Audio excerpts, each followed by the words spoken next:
Collection of the angular positions of galaxies observed in the sky, as well as their distances from us, determined by observing the systematic shift of galactic light induced by the expansion of the universe, the so-called redshift.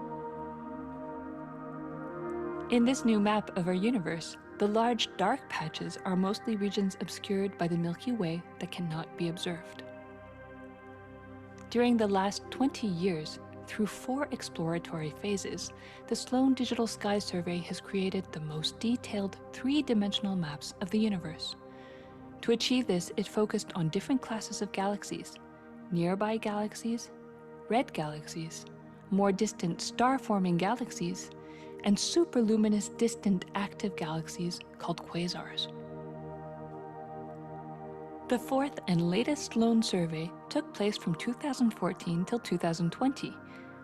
During this time, the new project called the Extended Baryon Oscillation Spectroscopic Survey, or EBOS for short, continued previous Sloan mapping of the extragalactic sky and just recently finished measuring distances for 1 million galaxies and quasars. These successive surveys allow scientists to trace the large-scale structures of the universe up to a fraction of its horizon, represented by the cosmic microwave background emission, seen here as a colorful pattern projected onto a sphere. The cosmic microwave background is the thermal relic of the universe, which dates back to about 400,000 years after the birth of the universe, also known as the Big Bang. Adding the EBOS data to the previous Sloan exploratory phases 1, 2, and 3, the Sloan Digital Sky Survey now has a database of 4 million galaxies and quasars, assembling the largest and most complete 3D map of the universe to date. This unprecedented achievement provides scientists with new tools for shedding light on dark energy and also for constraining the theory of general relativity, leading to a better understanding of the fundamental laws that rule our universe.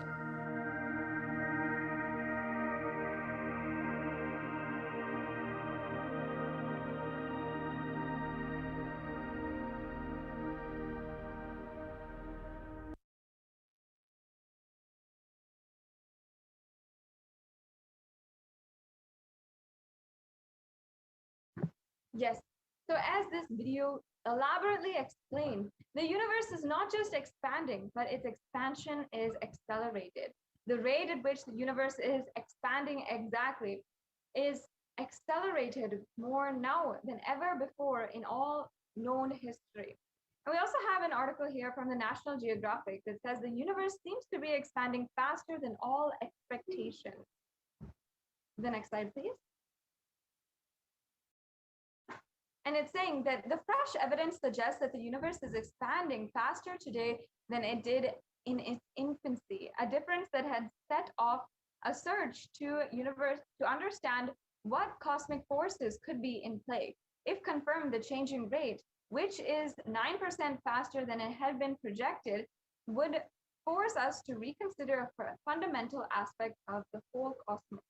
It's really amazing how this all is coming into play, exactly as Devi PARASHAKTI revealed. As Devi PARASHAKTI had told us, it's literally being described and shown.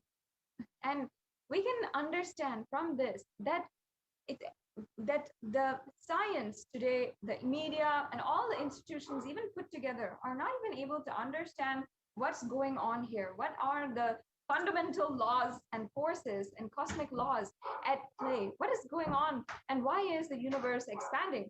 And according to this article, 9% faster than it was before, or the projected rate. Why is this happening? What's the source of it? Only Devi PARASHAKTI has actually revealed what is the source, what's happening, and how we can benefit at this time. Now, we also have an article from the Harvard University, how it's saying, don't worry, the expansion of the universe is still accelerating. And here it says that there are independent results that have now demonstrated time and time again that the universe is accelerating in its expansion. So even if we took type type 1a supernova out of the picture, we will still have sufficient evidence, including fluctuations in the cosmic microwave, the background and radiation from the early universe, among others. Yes, and in fact, the Supreme Pontiff of Hinduism has revealed how exactly the universe is expanding and its expansion rate is accelerated. He has revealed in depth what it means and given us the science, not just what it means, but also what does it mean to us on a individual level. Okay, the universe is expanding, the cosmos is in its entirety is moving forward and accelerating in expansion, but does that make a difference in our lives? That is exactly what the Supreme Pontiff of Hinduism has mapped down so beautifully, easily, so that each and every one of us can benefit, especially now as the whole universe is expanding, just as Devi PARASHAKTI had revealed. Listen, the key information, the key line I wanted to bring all your attention through this video is universe is not just expanding, its expansion is accelerated. Please understand. Last few years, I am screaming in top of my voice that superconscious breakthrough is happening. Please understand.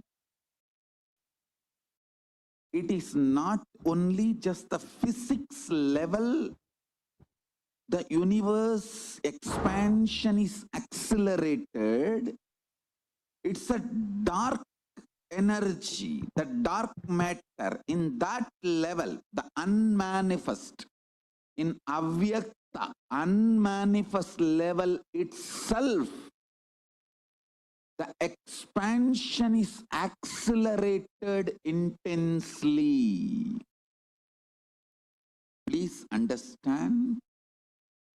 The expansion is accelerated intensely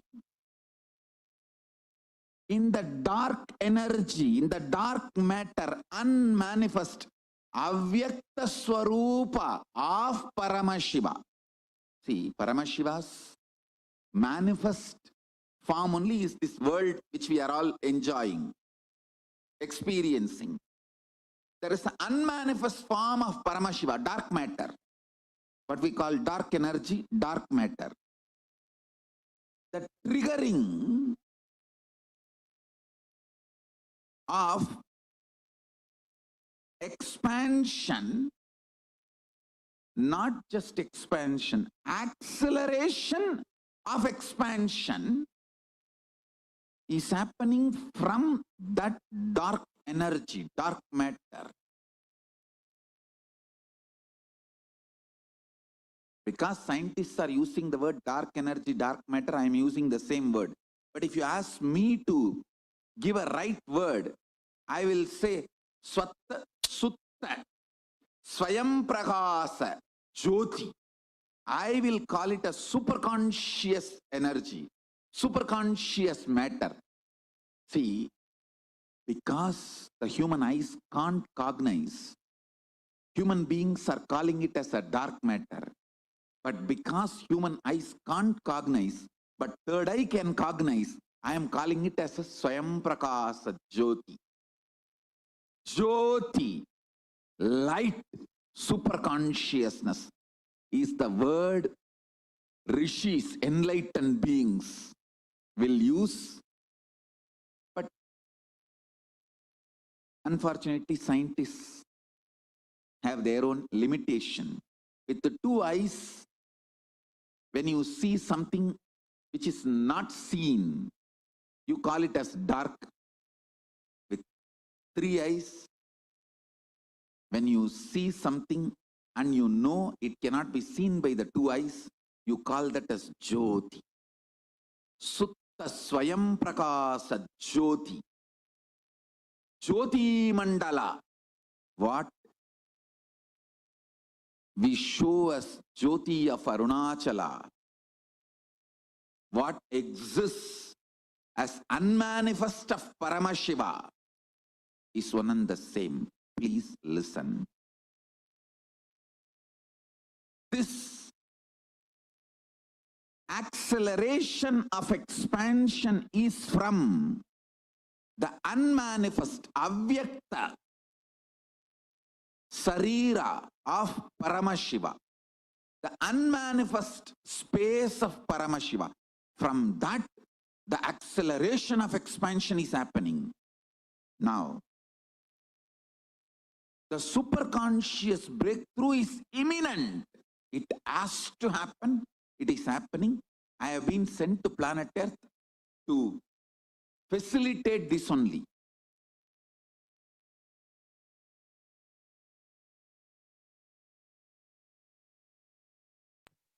Yes, moving on to the next slide, please.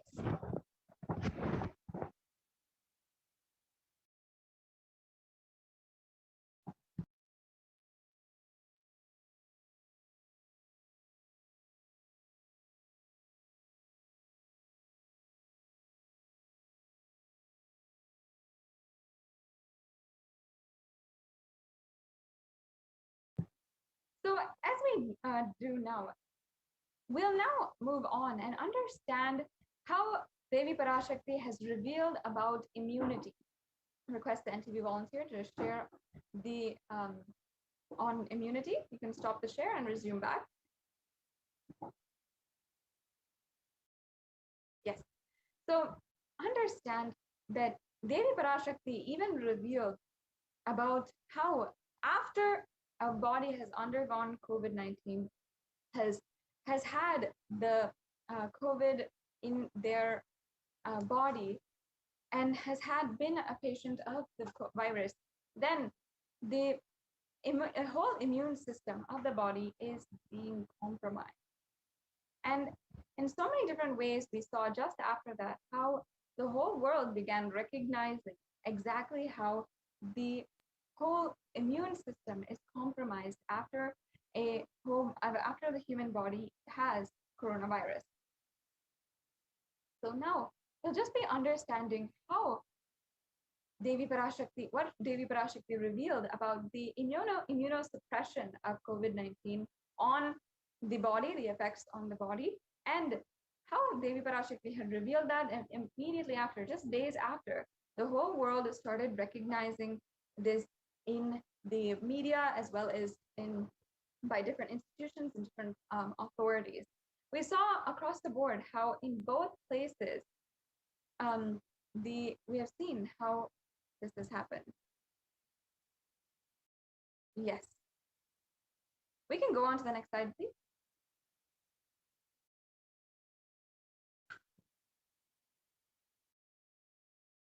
Yes, we can go on to the next slide.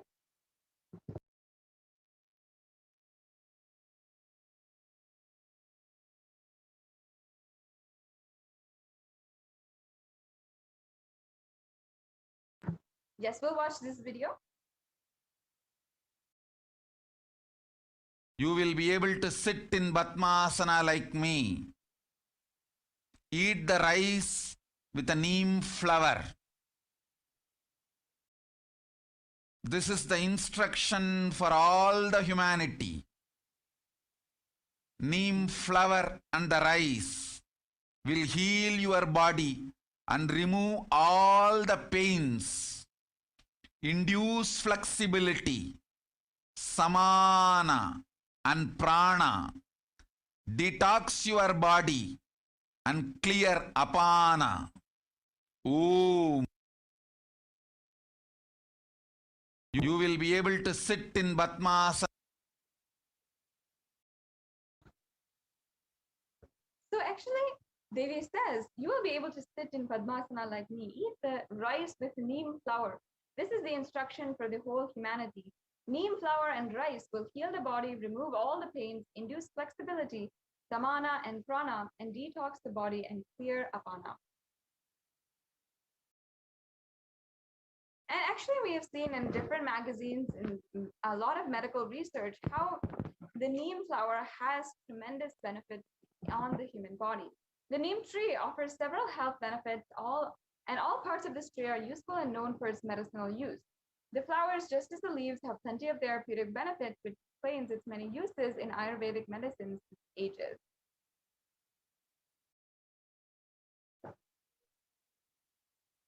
And the neem flower actually has so much a benefit on the digestive health. Neem flowers help in improving digestive health, and they are used mainly in dry powdered form for cooking.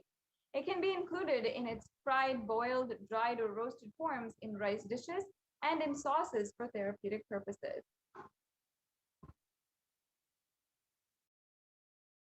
Also, the neem flowers are extremely effective in losing fat, mostly from the belly area. The flower is known for its potent properties, which help in fat breakdown.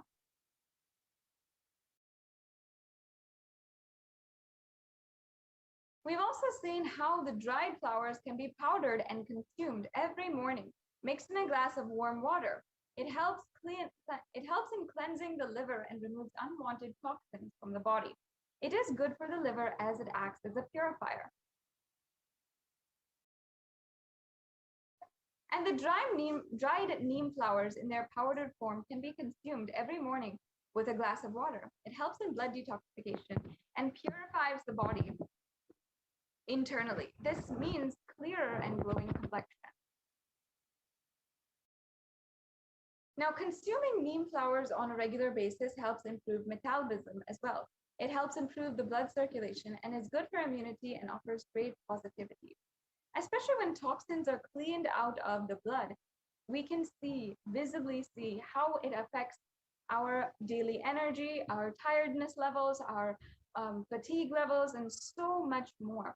We can see literally how the blood becomes detoxified and all the toxins leave our system and stop being circulated between one organ and another organ and stop being literally recycled in our blood.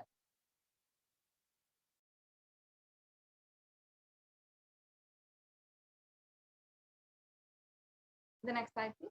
Yes, a few extremely powerful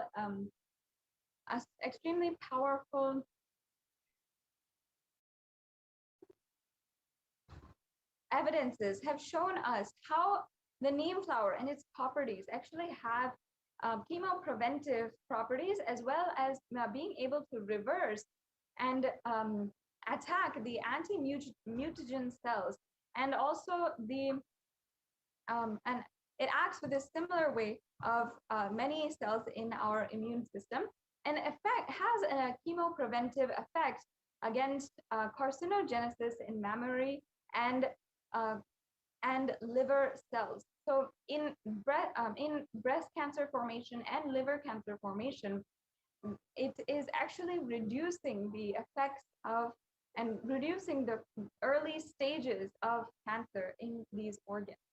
So that is a very profound thing that we found on neem flower, that it actually has chemopreventive qualities in it. And also for immunity, you can soak the neem flower in buttermilk with salt, and like that for 3 days, you can keep it in an airtight container, and it can be roasted in gingerly oil and can be consumed regularly. And another option is that you can soak the flower in water overnight, and early morning, if we start drinking that water, it will help you to strengthen the body. And also for balancing the pitta, you can roast the flowers in ghee, and that can be made as suvail with curry leaves. So that means that it can be made as a primary ingredient in any of your cooking recipes in your dishes. Before you are mixing any rice dish or any curry dish or anything, you can first apply and have this neem flower ingredient, and it'll literally change your entire diet. It'll literally change the way that you are interacting with others, that you are reacting to life. You'll feel less stress, less tiredness, less chronic fatigue in your life. So it is an extremely powerful way that you can really benefit and transform your life. And this is exactly what Devi PARASHAKTI had said. Yes, we can stop the screen share. Exactly what Devi PARASHAKTI had revealed was actually that the positivity in our body can be absolutely enlivened by the neem flower. And it cures any kind of anxiety that you have, any depression that you have, and everything else. So now this brings us to a conclusion of this segment in today's program.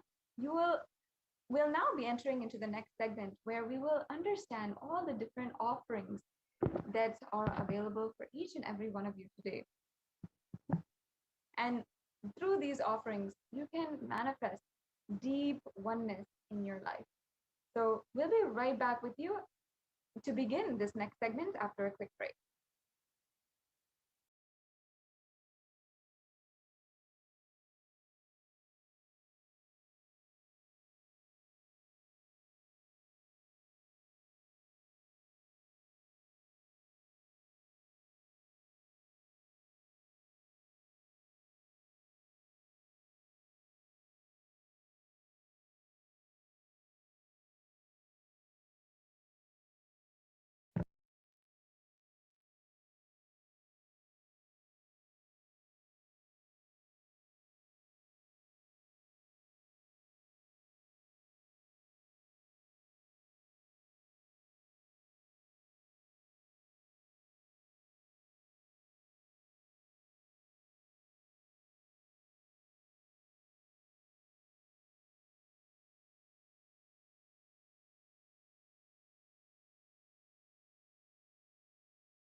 So far, all of us have had an amazing preparation for the Akashic readings with Devi PARASHAKTI, where we learned who is Devi PARASHAKTI, what is Akashic readings, etc.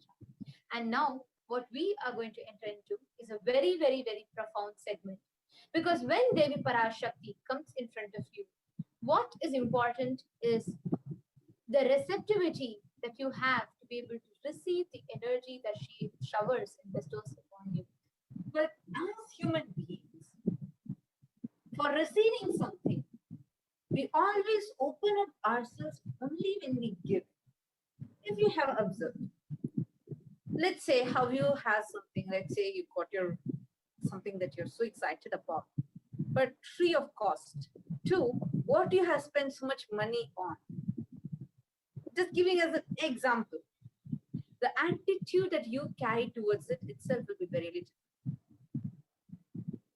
So always when you give something, you become more open to receive. So the best way to open yourself to enable the receptivity to you so that you can avail the divine grace and blessings is in the space of gratitude, offering your gratitude, expressing your gratitude to the divine. And this segment, that is exactly what we are going to be seeing. Divine offering is a divine giving of gift, pure love, devotion, and oneness. And it consists of two parts, giving and accepting. Only when the divine accepts what one offers, the offering becomes complete in itself. Offering is not made of fear nor of greed. When an avatar lands, the offerings are purely a part of the grand Leela played out for the only purpose of enlightenment. What we are going to be seeing in this segment is some of such offerings, which when you offer, enables you to experience the pure love, the divine energy, grace, with blessings, boons, powers, etc. The next slide, please.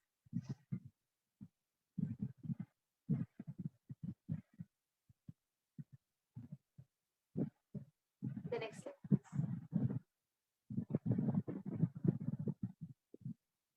There's a beautiful dhyana shloka of Devi PARASHAKTI. Induni bhaveda karavahminayanam syat pankajavara japakshasarayuktam angahima bhushana vichitravasanam syat tungamakutochvala manonmani swarupam. This is from the Moolagama, the Manonmani Dhyana. Moonlight face holding the Vedas on one hand, fire in the eyes with lotus flower bracing and blessing hands, one hand with Japamala, beautifully decorated with jeweled ornaments, in wonderful clothes and shining big crown. Her name is Manonmani. It's another beautiful dhyana mantra of Devi PARASHAKTI as well. ध्याये देवीं शत्रिनेत्रां शशिनि भवदनां वेदहस्तां दधानां सव्ये पद्मं वरदमपरे चाभयं चाक्षमालां दिव्यैराभरणैर्विभूषिततनुं ब्रह्मादिभिः पूजितां देवीमेव मनोन्मनीं प्रतिदिनं पामर्तनत्रीं शुभाम्. This is from the Moolagama, the Dhyana Shloka of Devi Manonmani. This means, I meditate on Devi with three eyes glowing like a moon and holding the Veda, lotus and gracing with blessing and facing hands. She is wearing beautiful ornaments and is worshipped by Brahma and other gods. And she showers auspicious boon for all of our actions every day. These shlokas, as these dhyana mantras aptly describe, Devi PARASHAKTI is a cosmic mother filled with love. And today, we are going to be seeing what are the ways through which you can connect to that cosmic mother. If you see the offerings today, majority will be of gold. Because gold is a very, very sacred element. It's a divine element. In Sanatana Hindu Dharma, gold is considered as one of the most precious metal, not just precious, but divine. And hence all the precious offerings, important offerings that we make, the jewels for the deities, or the jewels that people wear, or be it the way the temples are made, the paintings and everything, it's made of gold. Because gold is an extremely precious and high alchemy metal which can hold the energy of alchemy. It purifies anything it touches. It's an element of spiritual significance and great spiritual power of healing and enlightenment. The vibration of gold has the power to infuse the sattva energy, which is a positive energy currents, into anyone who touches it or who wears it or who operates in its vicinity. The next slide.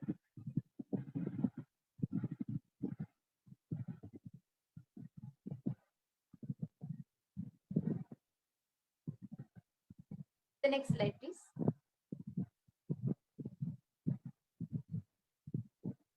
Gold is present in all the scriptures and agamas, Vedas, Shrutis, Smritis, Itihasas, Puranas. In all Hindu scriptures, it is abundantly displayed that gold is most auspicious and purest metal, which purifies any being. In the Hindu civilization, everything is built for the gold. And when one had to be saved from life-threatening illnesses, all these people offer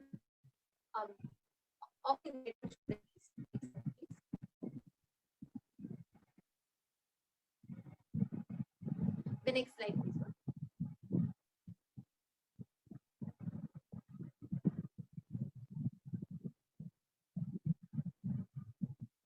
The Hindu civilization thrived on the banks of rivers of gold called the Hiranyamaya, the river of gold in Rig Veda. The river Saraswati was also called as Hiranyavartani in Atharvana Veda. Now let us enter actually into these offerings and let's see, what are these offerings? Now that we saw the significance of gold, let us see what these offerings are and how that can benefit us and connect us. The further slides. The first is the offering of e-hundi. Bhakti Priya, Bhakti Gamya, Bhakti Vasya, Bhayapaha, Shambhavi, Sharadharadhya, Sharvani, Sharmanayini. Devi is fond of true devotion and is realized through true devotion. She can be won over through true devotion. She removes all our fears. The next slide. E-hundi, when if you see in Sanatana, when you are brought all the time, especially you go to the temple or something, you are always as a first lesson of being able to express your gratitude. You are given maybe a 50 paise coin or a 25 paise coin, 1 rupee coin, 10 rupees or something, and then you are asked to drop in the plate or the hundi before you take the arati. That's how we are taught our very lifestyle, because expressing gratitude, connecting with the divine, starts by offering rituals, expressing our gratitude in some form or the other. Now, in this time of the pandemic and where this whole digital age, the Supreme Pontiff of Hinduism has made this opportunity available for all the human beings, where digitally you can offer the hundi from wherever you are. You can take that one step to begin expressing your gratitude. And offering, where when you offer the e-hundi, the space of gratitude gets awakened in. The next is a Sankalpa chant. Tayai mohyate vishwam saiva vishwam prasyuyate saya chitta cha vijanam tushtaruddhim prayaschati. The goddess enchants this universe and she herself gives birth to this universe. That goddess, being prayed without interest in anything, gives that knowledge that leads to salvation and gives us in wealth and materialistic sense. This comes in Devi Mahatmya, chapter 12, verse 34. Understand, offering the Sankalpa, the conscious resolution, blesses us with all the fruition of our desires, wishes, whatever we want to manifest in our life.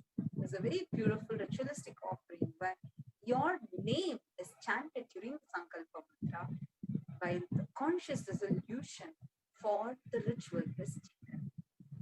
And this is just $1 only, and you can make your offering just $1 per person. Next slide, please.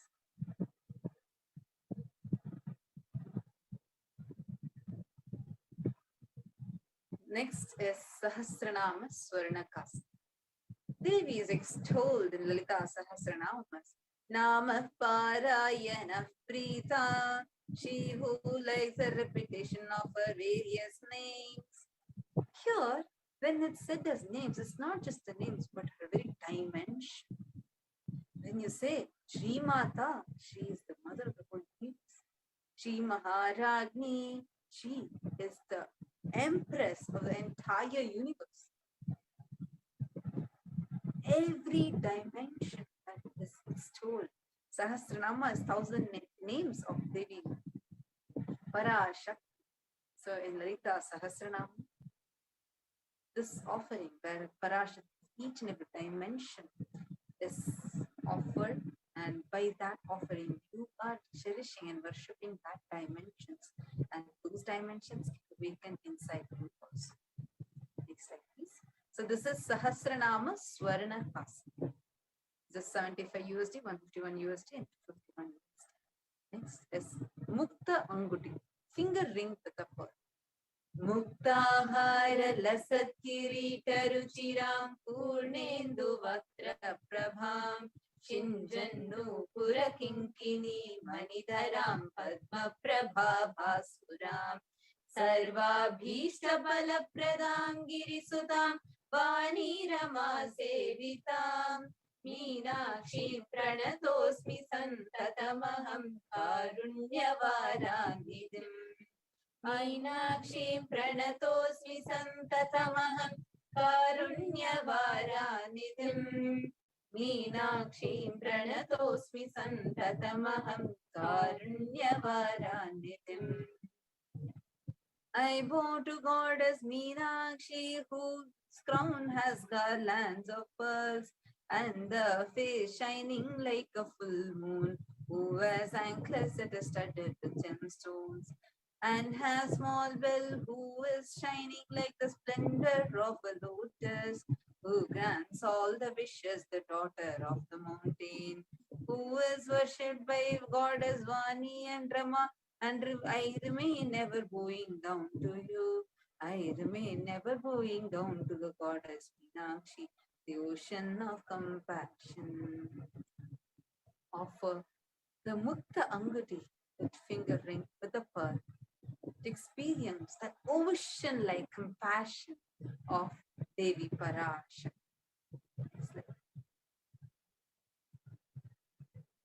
Also, any success you want to experience in business endeavor, you can offer that. Mukta Anguti. Next is Swarna Mangti. Sudha Surabhivarshini. It is extolled as Sudha Surabhivarshini because when your Sahasrara chakra flowers, it releases nectar, the Amrita. And when it is releasing that Amrita, it just floods every nerve of you, making your entire system so blissful. This Mantika, this hairline jewelry, your Swarna Mantika, the gold hairline jewelry, is very significant because this represents that Amrita overflowing from your Sahasrara chakra.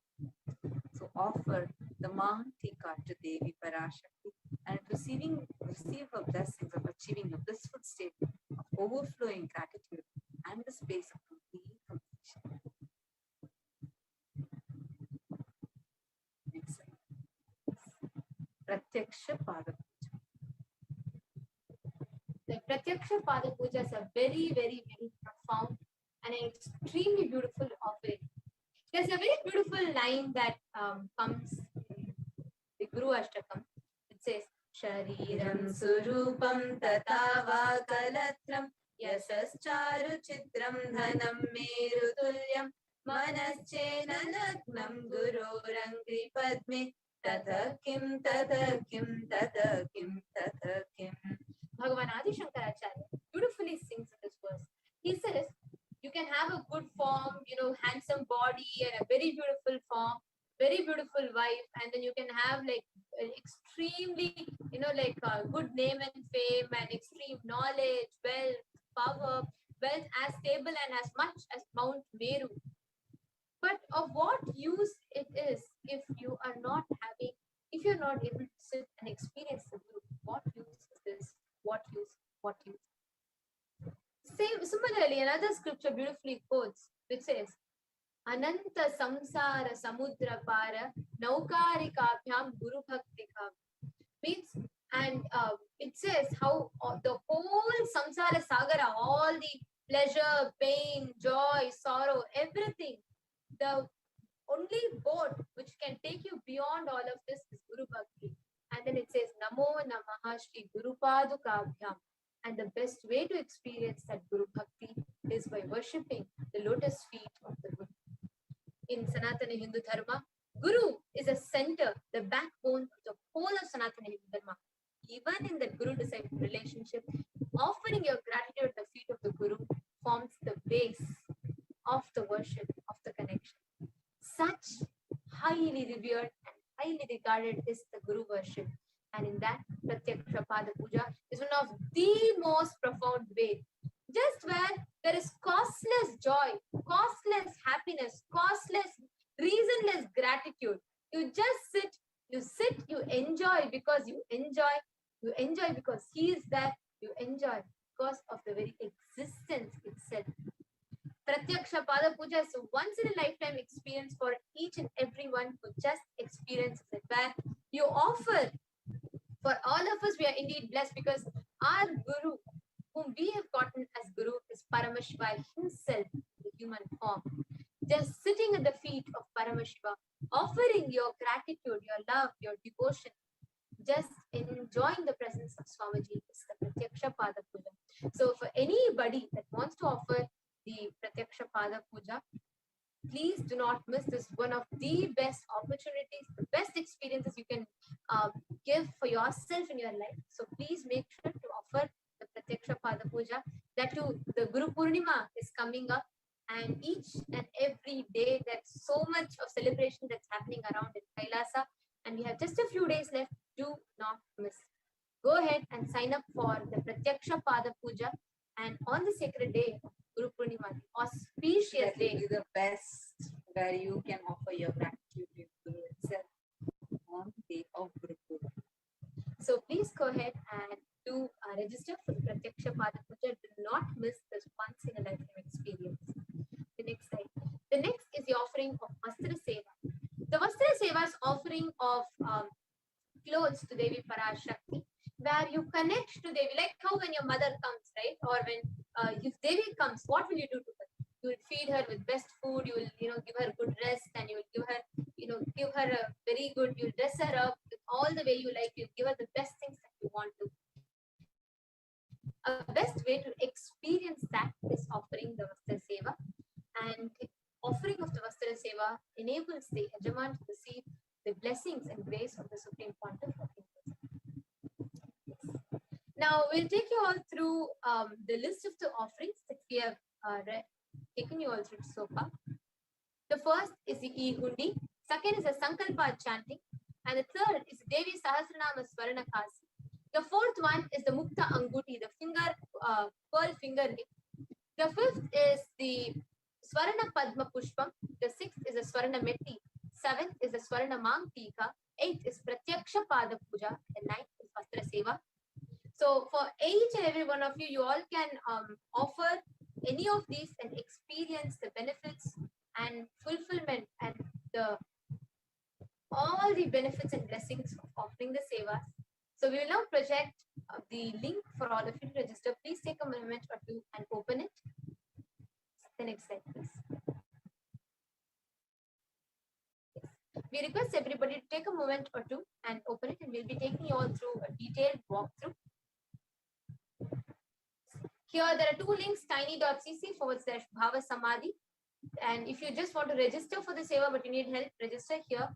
And if you want to make the payment right now, you can visit tiny.cc/Devi-offerings. For all of your ease and comfort, we'll be guiding you all through this, how to make the offering. So please take a minute or two. These are case sensitive, so make sure you enter everything in the lower case. You can open this. Yes. And we'll be right back as you all open it.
will now enter into how we can fill up this form.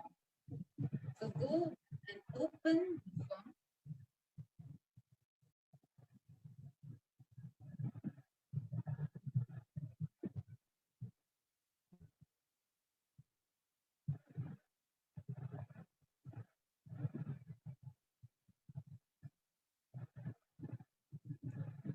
tiny.cc/Devi-offerings.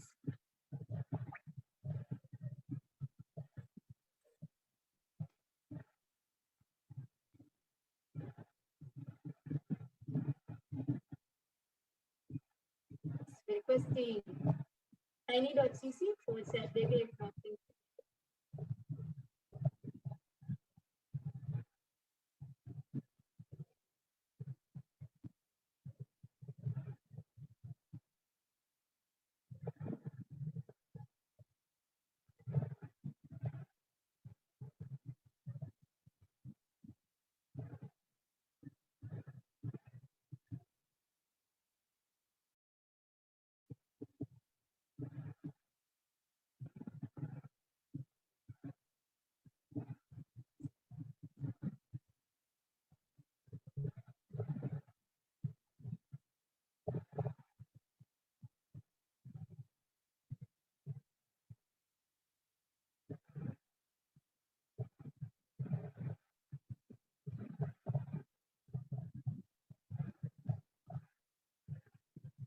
So I repeat the link, tiny.cc/Devi-offerings.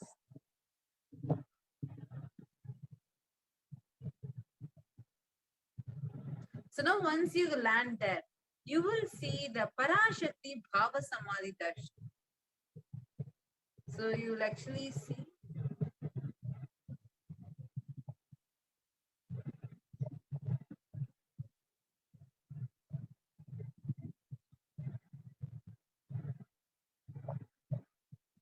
Yes, tiny.cc/Devi-offerings.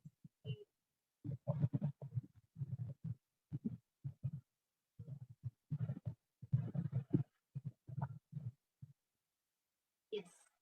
Now you all can see as it opens up to the page, it takes you all to the portal. It will show you the offerings. And once you go there, you will actually see this PARASHAKTI Bhava Samadhi Darshan, the donations will be written. Scroll a bit down, and then there'll be, you can choose from yes. You can choose from a range of offerings. So there's a box called Sevas next to that, the offerings list will be there. Yes, you can click that one. Now let's say you choose Pratyaksha Pada Puja.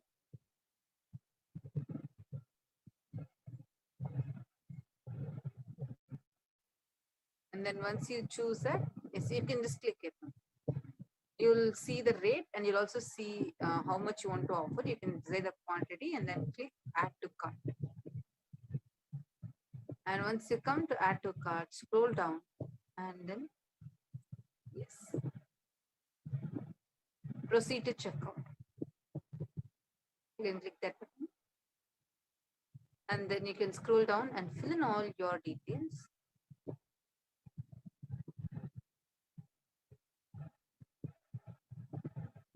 And once you fill in all the details, you can go ahead and place your order. Please make sure to fill all the required fields. And here you can see, yes. And you can see the, you had seen the total of your card. You can see here all the billing address, billing details, and you can even add your card to it. And you can go ahead and click place the order towards the bottom right. So add your billing details, fill the billing details completely. And towards the bottom right, you can see towards the bottom, you can go ahead and fill the consent and you can directly go to the bottom and you can go ahead and place the order. So only when you make the payment, you will be able to place the order. So the moment you place the order, it will, so the moment you place the order, it will give you the order number and that is where you complete your registration. But after this, the step is not completed with this. You have to go to, the moment you fill this, please go to tiny.cc/Sankalpa 2021. please go to tiny.cc/Sankalpa 2021. Yes, this is the form that will open up. Please make sure this is a second step. So once you finish registering for PARASHAKTI's, the offering that you want to make, please go to this form so you can fill your details, so that only when you fill this form, your name, the name of your family members will be chanted in the ritual. So please make sure so that we can ensure, please make sure you fill this so that we are sure that you get the best experience and the best benefits of offering the seva. So please fill all the details that's asked, and this all required fields. So please make sure you have to put your payment code, you have to put your payment amount, you have to, there's a whole detail including the ticket number, and you have to do the whole thing, and you can go to the bottom of the page. And you can also enter the prayer that you, the particular boon or prayer that you want to request for, and then you can also enter the family details and everything. It will be coming in the next page. Here you are only going to be entering the payment details, the email address, confirmation of your payment, etc.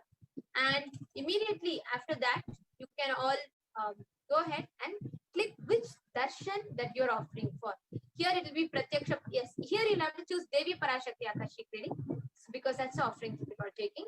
Yes, good on, ma. And you can go ahead and click the next page. Yes. Now here, since we have not filled all the required fields, it will not take us here. But for you, you have to fill all these forms, and please ensure that you are going and filling all the details so that you are experiencing the complete benefits of offering to Devi Parashakti. Thank you so much, ma. Now, to those of you that are wanting to offer now, these are the two first steps that you need to take, and these two simple steps will complete your whole offering of to Devi Parashakti. Yes. Thank you, ma.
Now let's see how we have to proceed with the next very interesting way how you can offer to PARASHAKTI. So now you can just go to YouTube, Kailasa's SPH Nityananda YouTube channel, and go to the comment section. So in the comment section, you will see that there is a small dollar symbol. Yes, you can click on the dollar symbol now. And yes, and in that, once you click on the dollar symbol, you will get 3 different options. If you're still not a member, you can click the join option. And once you click the join option, it will give you different options so that you can become a member. Yes, you can click the join option. No?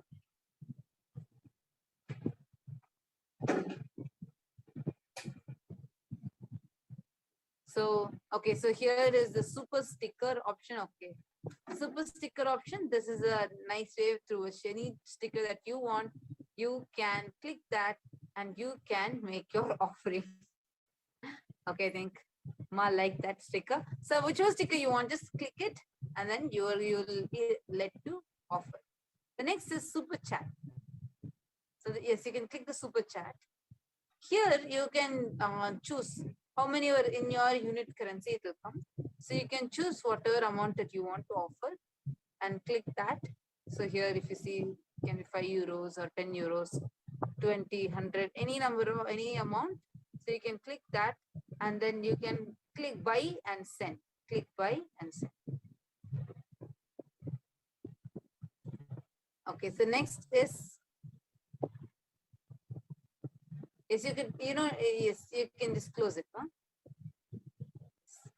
The next is how to become a member. So click the join button. And once you click the join button, you will see different options. The different levels of members. One is E-Kailashian bronze, E-Kailashian silver, E-Kailashian gold. So each member you can just use you get the different payment methods. So and it's just a one-time setting. So the moment you link and you can just click or two, you'll be able to make your offering. So just once you can click and add the payment details, you can choose your credit card, debit card, or your PayPal. You can click your link your Google account to your PayPal, and you will be able to do it. Yes. So these are the 3 simple steps through which you can make the offering, and just sitting right on your couch, sitting where you are, just on YouTube, you can still go ahead and make the offering. Most important is that you experience that space of gratitude opening up in you, the receptivity awakening in you to receive the amazing truths and revelations from Devi Parashakti. Yes. So with this, now let's all get ready to move to the further segments of the Devi Parashakti Akashic reading. Let's all now get ready to hear the preparation steps for what is the best that you can do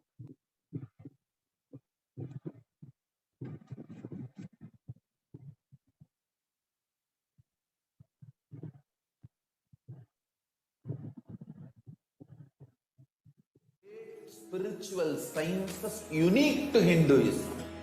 Subtle, otherworldly, but definitive sign. Manifesting the cosmic beings in Archavatara, deities in Nijavatara, living incarnations is possible. Understand? Kriya Pada of Vedas and Agamas elaborately explain the whole science of making the cosmic beings manifest in Archavatara, deities and Nijavatara, living incarnations, both. During the Bhava Samadhi Darshan, literally those cosmic beings manifest through this body. Just like how they manifest in Archavatara, deity, they manifest in Nijavatara, Pratyakshavatara, and give you all the boons you ask, bless you. You see, each God is an independent intelligence to lead you to enlightenment. Each God is a bridge for you to achieve the Shivatva, the ultimate Shiva consciousness. Krishna is the bridge for you to achieve the Krishna consciousness. But Shiva consciousness, Krishna consciousness, all consciousness is one and the same. Ultimate consciousness only. So that energy itself completely expresses. Just like Radhika, when I see my own sweetness in the mirror, I become eager to taste it. I find that the only way to relish this sweetness is through the constitution of Sri Radhika. Bhava Samadhi Darshan is a window to the infinite expanse of consciousness, allowing us to glimpse the formless in a way that we can understand. It cleanses the karmas of lifetimes. It awakens our biomemory to the space of Paramashiva, the ultimate consciousness, and creates a deep and lasting transformation in us.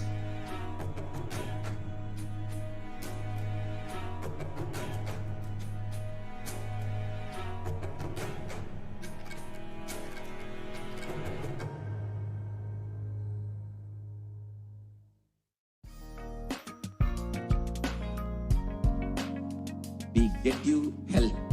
We get you ability to build beautiful relationships in your life. We get you direct spiritual support, and we make sure you become wealthy.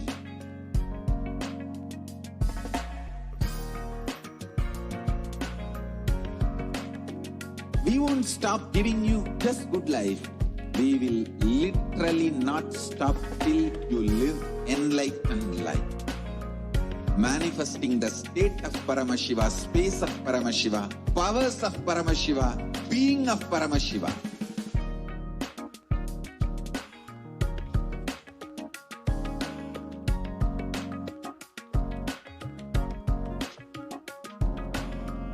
Whole world should become e-Kailashians. I want the whole world to know Hindus have something great to contribute to the world.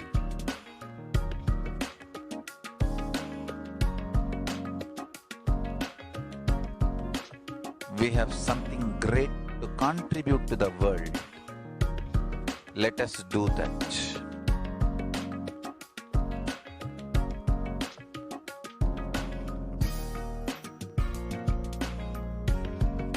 E-Kailasa is proper customized spiritual service helping you to identify your root patterns of suffering.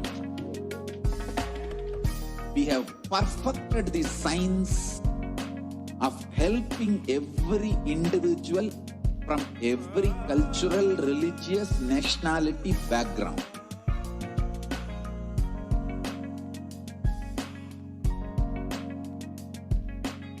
You will have lowest reactionary assumptions, highest awakened response, alive response for life continuously.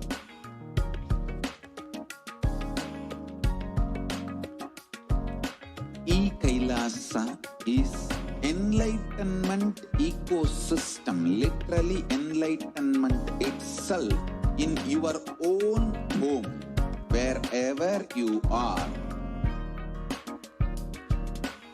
Proper customized spiritual service helping you to complete with your life negativity, withdrawal from life, self-hatred, self-denial, self-doubt, so much of tiredness, laziness. We can support you aligning your diet, your attitude, your aptitude, your understanding about life. We can help you with everything.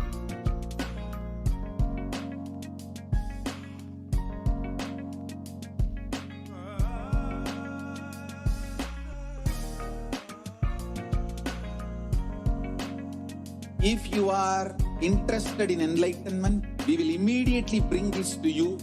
If you are not interested, we will explain the whole science, inspire you, and make you interested in enlightenment time. We need to cater this enlightenment signs to the whole world wherever they are. Because enlightenment is the birthright of all human beings. Kailasa is responsible to provide that to all human beings.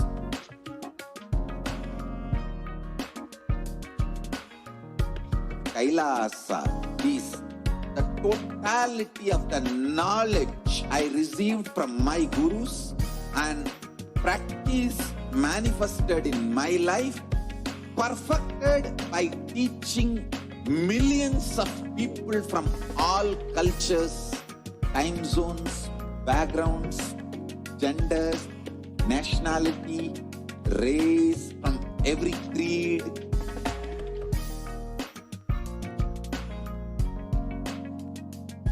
So this absolutely perfected knowledge available to you, served to you in your home without even you moving out of your couch, free of cost.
Nityanandam, and welcome to Kailasa's de facto spiritual embassies as COVID care centers.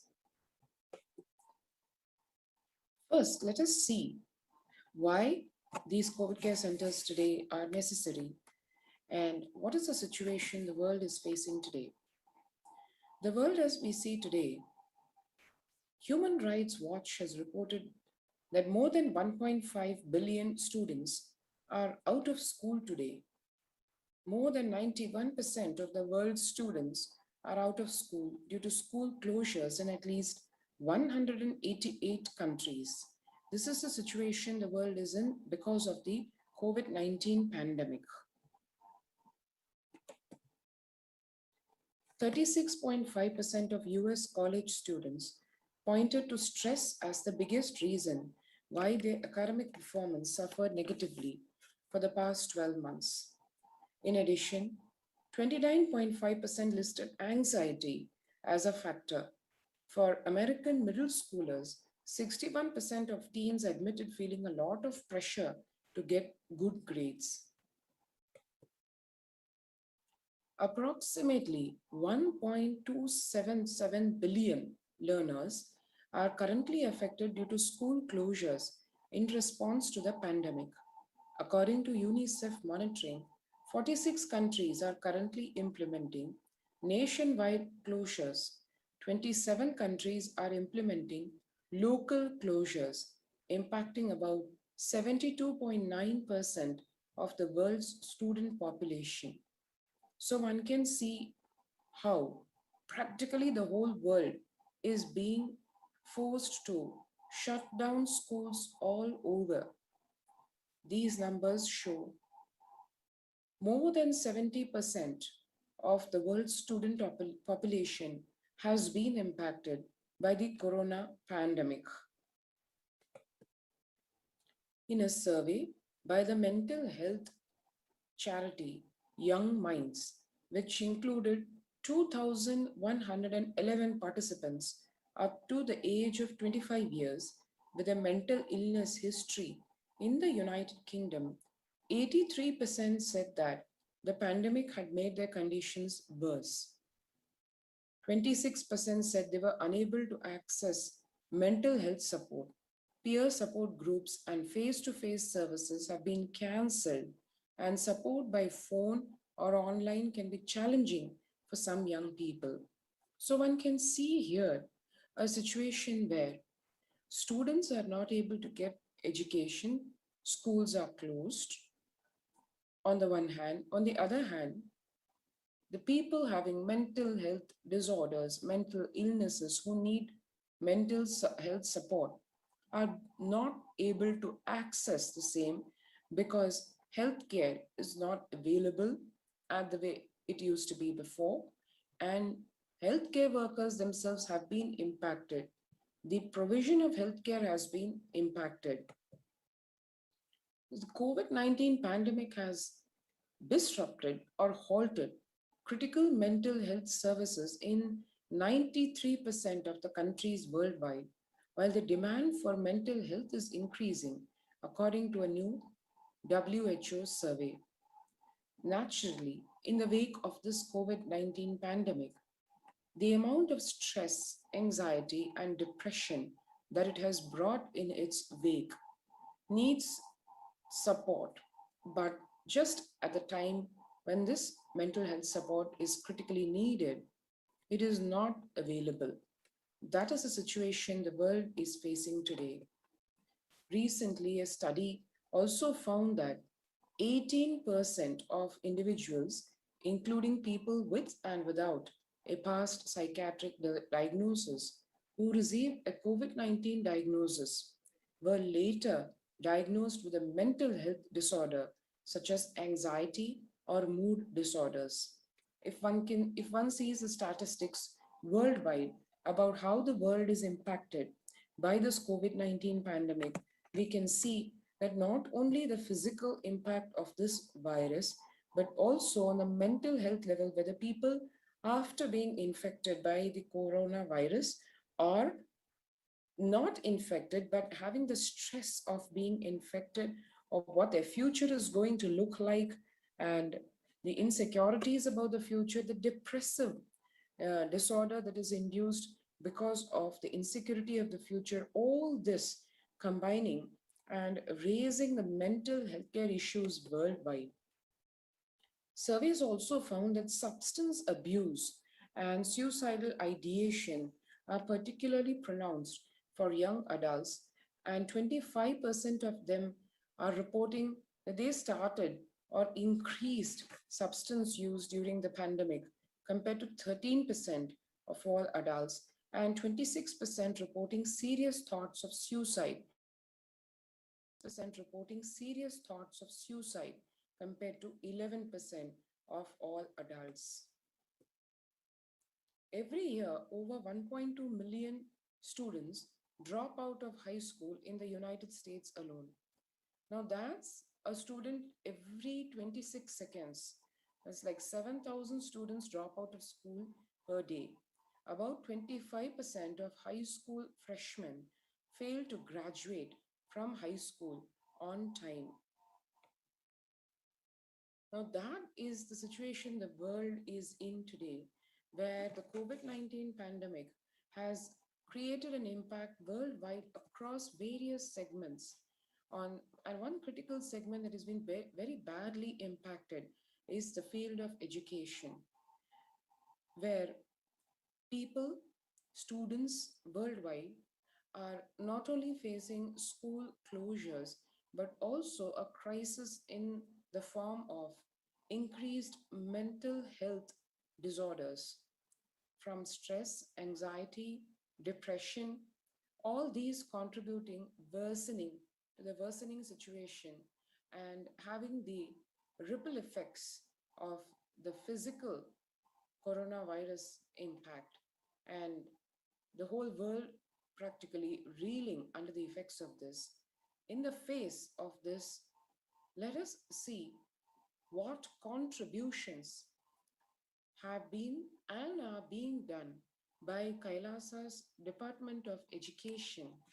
Kailasa, as we know, headed, founded, guided by the Supreme Pontiff of Hinduism, Bhagwan Nityananda Paramashivam, attempting to and successfully reviving the whole Hinduism in all its glory and tradition.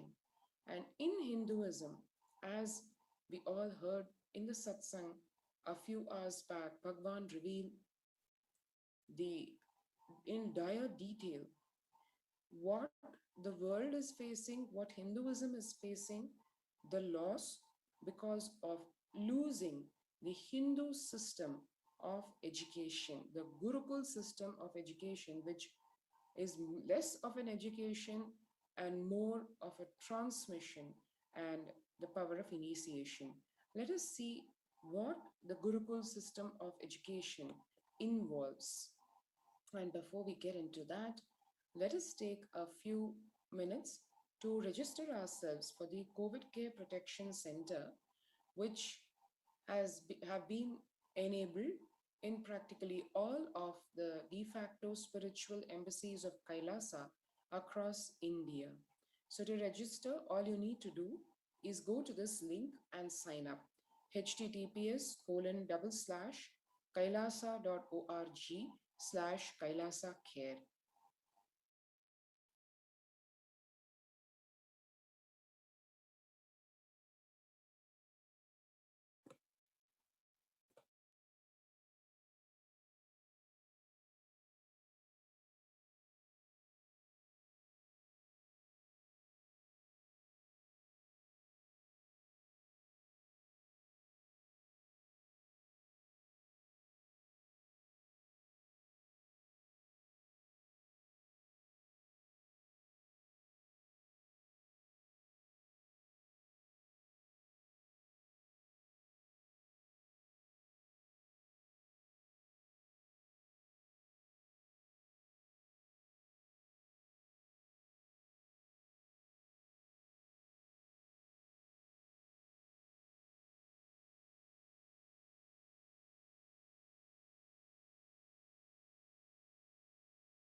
And now let's move to the next segment on what is Kailasa's education system.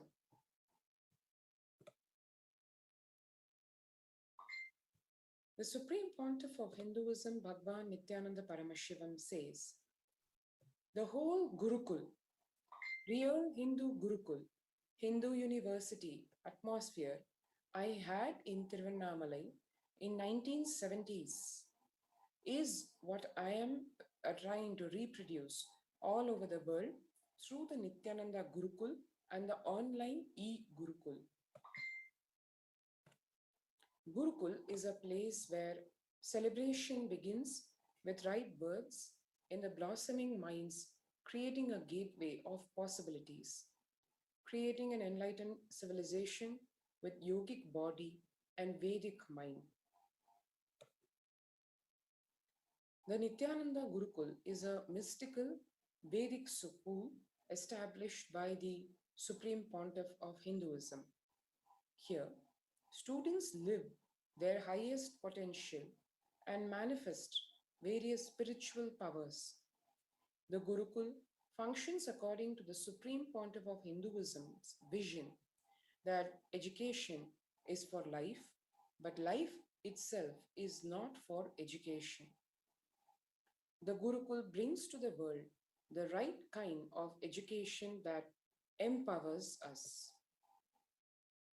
The current system of education, established by Macaulay and Max Mueller in India, is the non-involving narrative style of teaching.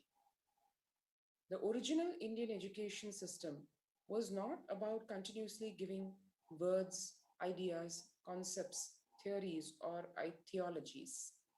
It was about awakening you to the right context, enlightenment. The Indian education system, the Gurukul, is more of a transmission of the knowledge rather than mere transfer of knowledge. Whether others educate you or you educate yourself, if it is based on the weakest link, it is called generalization, dilution due to generalization. Whether others educate you or you educate yourself, if you plan everything based on the best of you, it is called specialization. The Gurukul ambience is for specialization, not for generalization. It is for specialization, not for generalization. Education means putting set of ideas into your head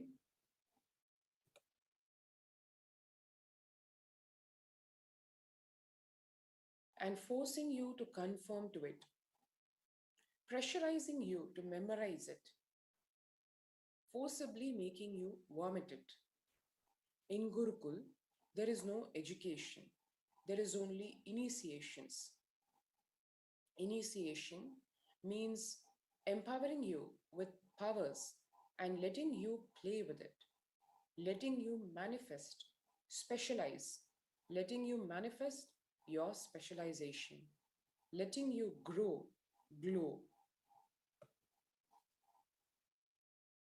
The purpose of education is educating the child to be manifesting whatever he is capable of and being a very good, beautiful, and best contributing citizen of the planet Earth and for humanity. In Vedic tradition, examinations are not done by question-answer method. That is Macaulay's method, clerk making. In Vedic tradition, all examinations are conducted by the thought current you carry. The person who will be made to speak in the presence of the Pandits who have mastered that thought current. They will see whether he can spontaneously express that thought current. If the student is able to express the thought current cohesively, then he has mastered it. What is real education?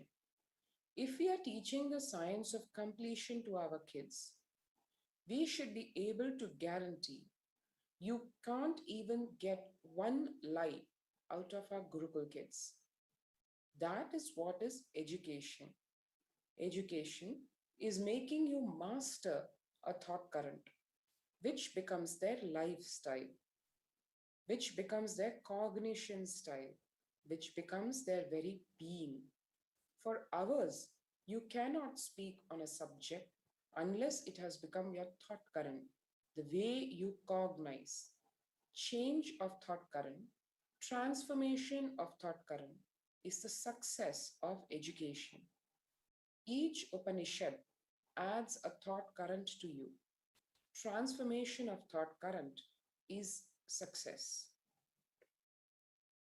Our Gurukuls are not teacher-centric. Our Gurukuls are education-centric.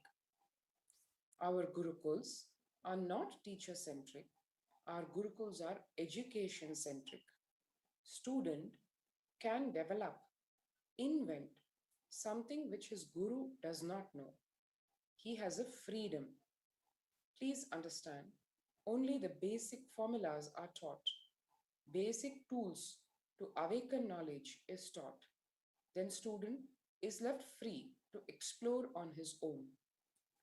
Gurukuls are not with the set of rules or frame. They only supported people to explore the highest possible creativity. Gurukuls are not like dams for your inspiration and energy. It is an embankment for the wild river. Embankment is different, dam is different. With a dam, you are dammed. It's embankment, not dam.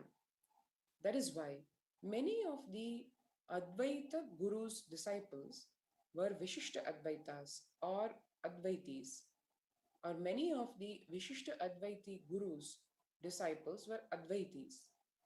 What does that mean? Only the basic analysis scales were given to you, but you are left free to analyze. You are given the spoon, not spoon-fed. You are not spoon-fed. You are only given spoon.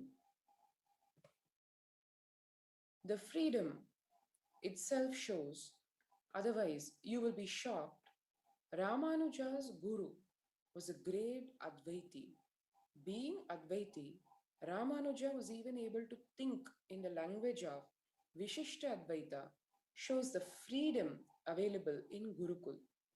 And the same way, there are many Advaitis who studied at the feet of Dvaitis or Vishishta Advaitis. But Sanatana Hindu Dharma gives only tools to explore. It is not putting you in any frame, any restriction, any dams. If you read the Shanti Mantra, it is education-centric, not teacher-centric. Unfortunately, in the modern day, because teachers have not taken the responsibility to be education-centric, it has become more teacher-centric. The Shanti Mantra reads, Sahana Vavatu, Sahanau Bhunaktu, Sahaviryam Karvavahai, Tejasvina Vadhi Tamastu, Ma Vid Vishavahai. This verse, it says, may we both, meaning the teacher and the student, both together be protected. So the teacher is also praying along with the student. It is not a one-upmanship of the teacher over the student. Actually, it is because we are education-centric, we were able to explore and reach the new heights of seeking, new heights of seeking. That is where even the Ishtadevata concept has come. Guru encourages the disciple to travel, discover, reinvent, invent their own paths, their own methodologies. He continues to encourage the disciples to explore on their own.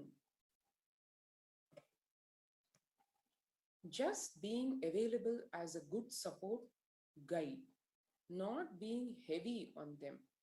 The uniqueness of our Gurukuls are freedom to explore, create, the constructive freedom they enjoy.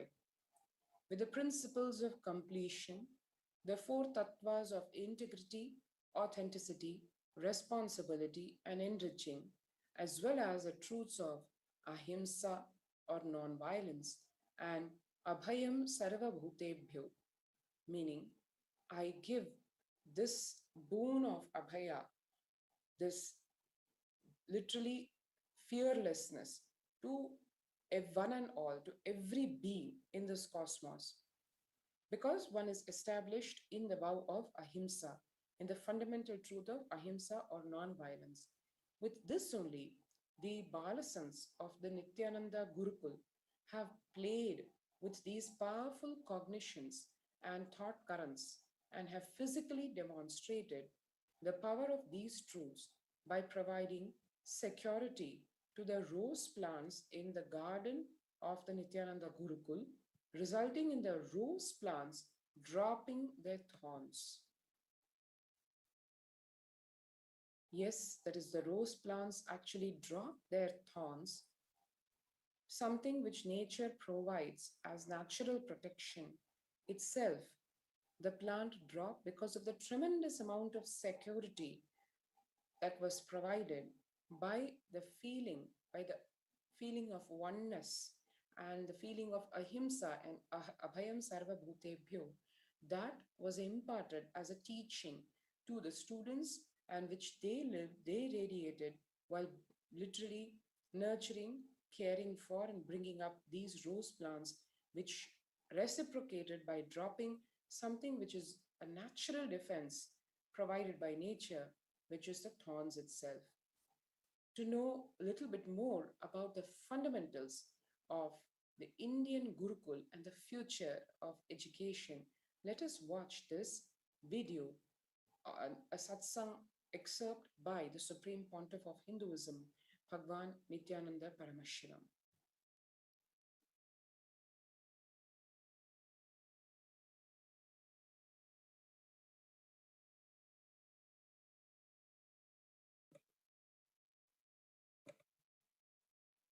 As per the astrology, no theory can rule any human society which is imposed on that society more than 60 years. Now 60 years is over for the non-involvement narrative education system. I am telling you, future is Gurukul system. The future of education is where the teachers and students live together in one place. If needed, let the parents also stay there. But because basically kids do what you do, they won't do what you say. Understand? They do what you do. They won't do what you say. Whatever you do, simply they will do. They will never do what you say.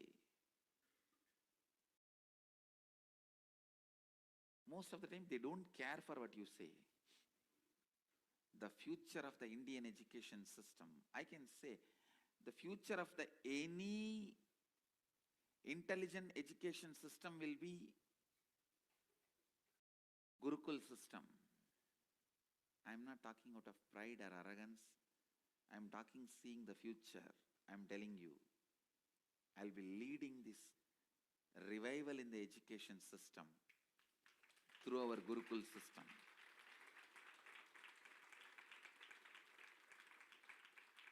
Through our Gurukul system. It is going to be the Gurukuls. In Indian education system, complete involvement is required from the side of the teacher and the student. Student need to study the teacher. Teacher need to study the student. Understand? After thoroughly studying the student, teacher identifies the right subject in which the student will be successful. Few things are basic for everyone, like science of completion and enlightenment. Other than the science of enlightenment, all other things, master selects the subject in which the student will be successful. And then student is trained specifically in those fields with the knowledge of enlightenment, with the science of enlightenment, with the truth of enlightenment as the context. Even if you learn the archery, enlightenment is the context. If you study administration, enlightenment is the context. If you learn about business, enlightenment is the context. If you learn plumbing, building houses, sculpting, enlightenment is the context. Indian education system is more of a transmission of the knowledge, not transfer of knowledge. it is not just information based.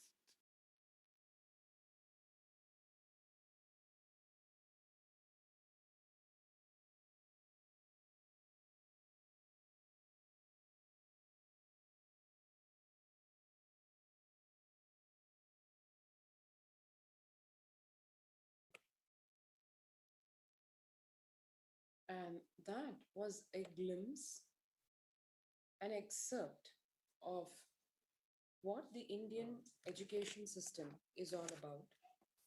Today, education is known to be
Sorry for the technical glitch.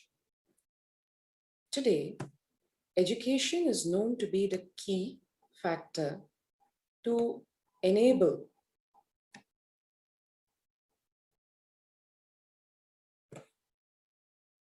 upwards socio-economic ability, the strongest means of removing poverty. The right education is crucial to the well-being, stability, and growth of not only every child, but to humanity as a whole. The Gurukul system is known to be the knowledge transmission system of Hinduism, one of the pillars which kept Sanatana Hindu Dharma alive and standing as the world's most ancient living civilization. Through Kailasa's Department of Education, the Supreme Pontiff of Hinduism, Jagat Guru Mahasannidhanam, His Divine Holiness, Bhagwan Nityananda Paramashivam, the Gurukul system is being revived in its entirety.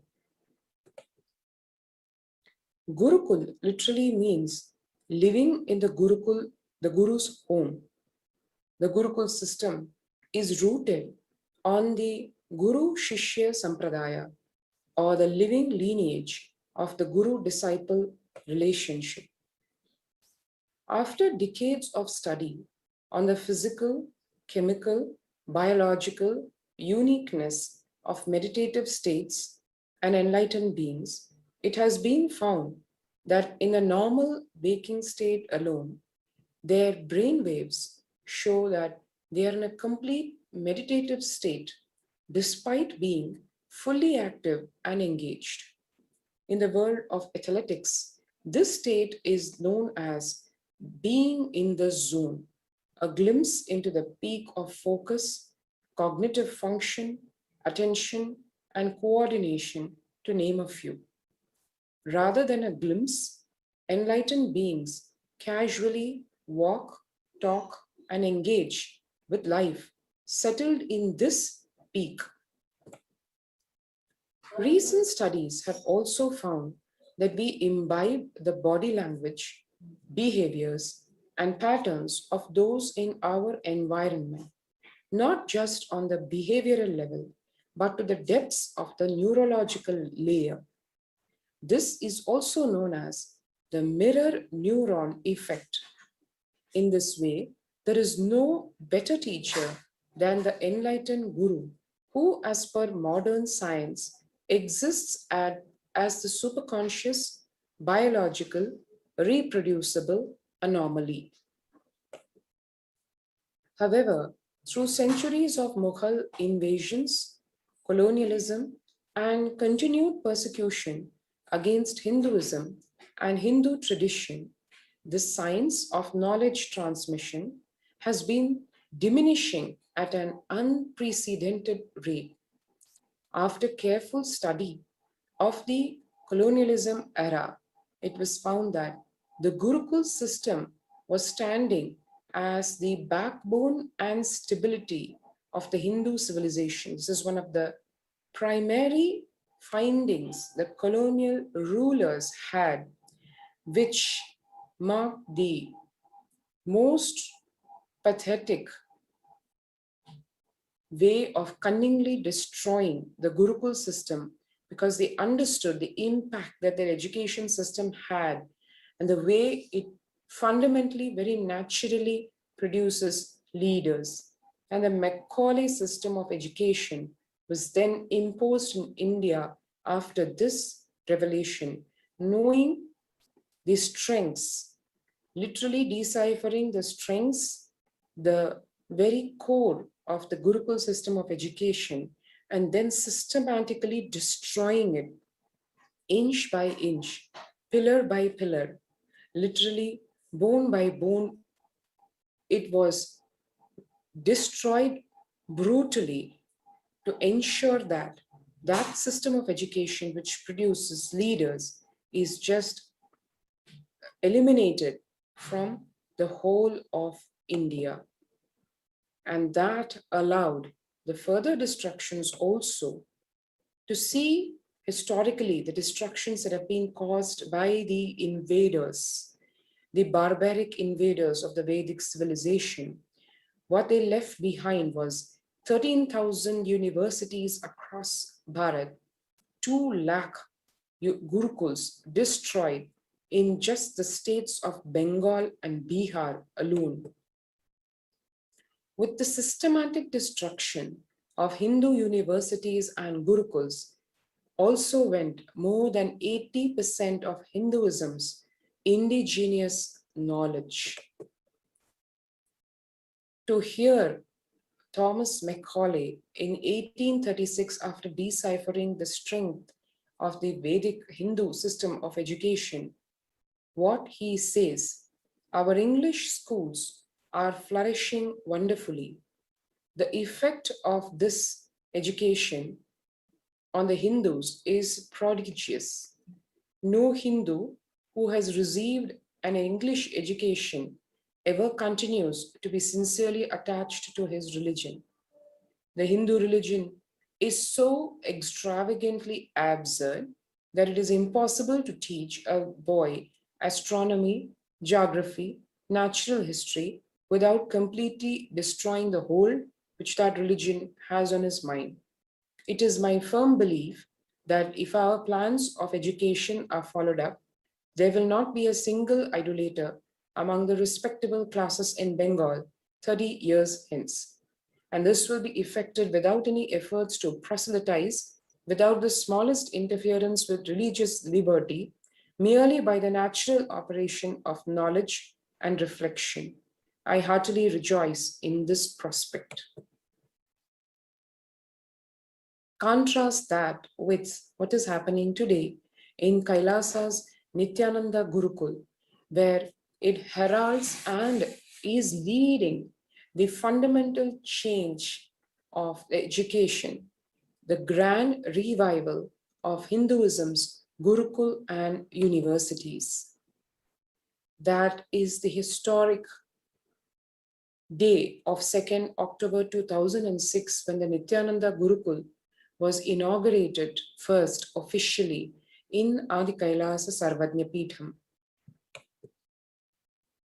In 2008, one can see the students of the Nityananda Gurukul practicing yoga and meditation under the sacred Kalpa Vriksha, the banyan tree, in Adi Kailasa in India.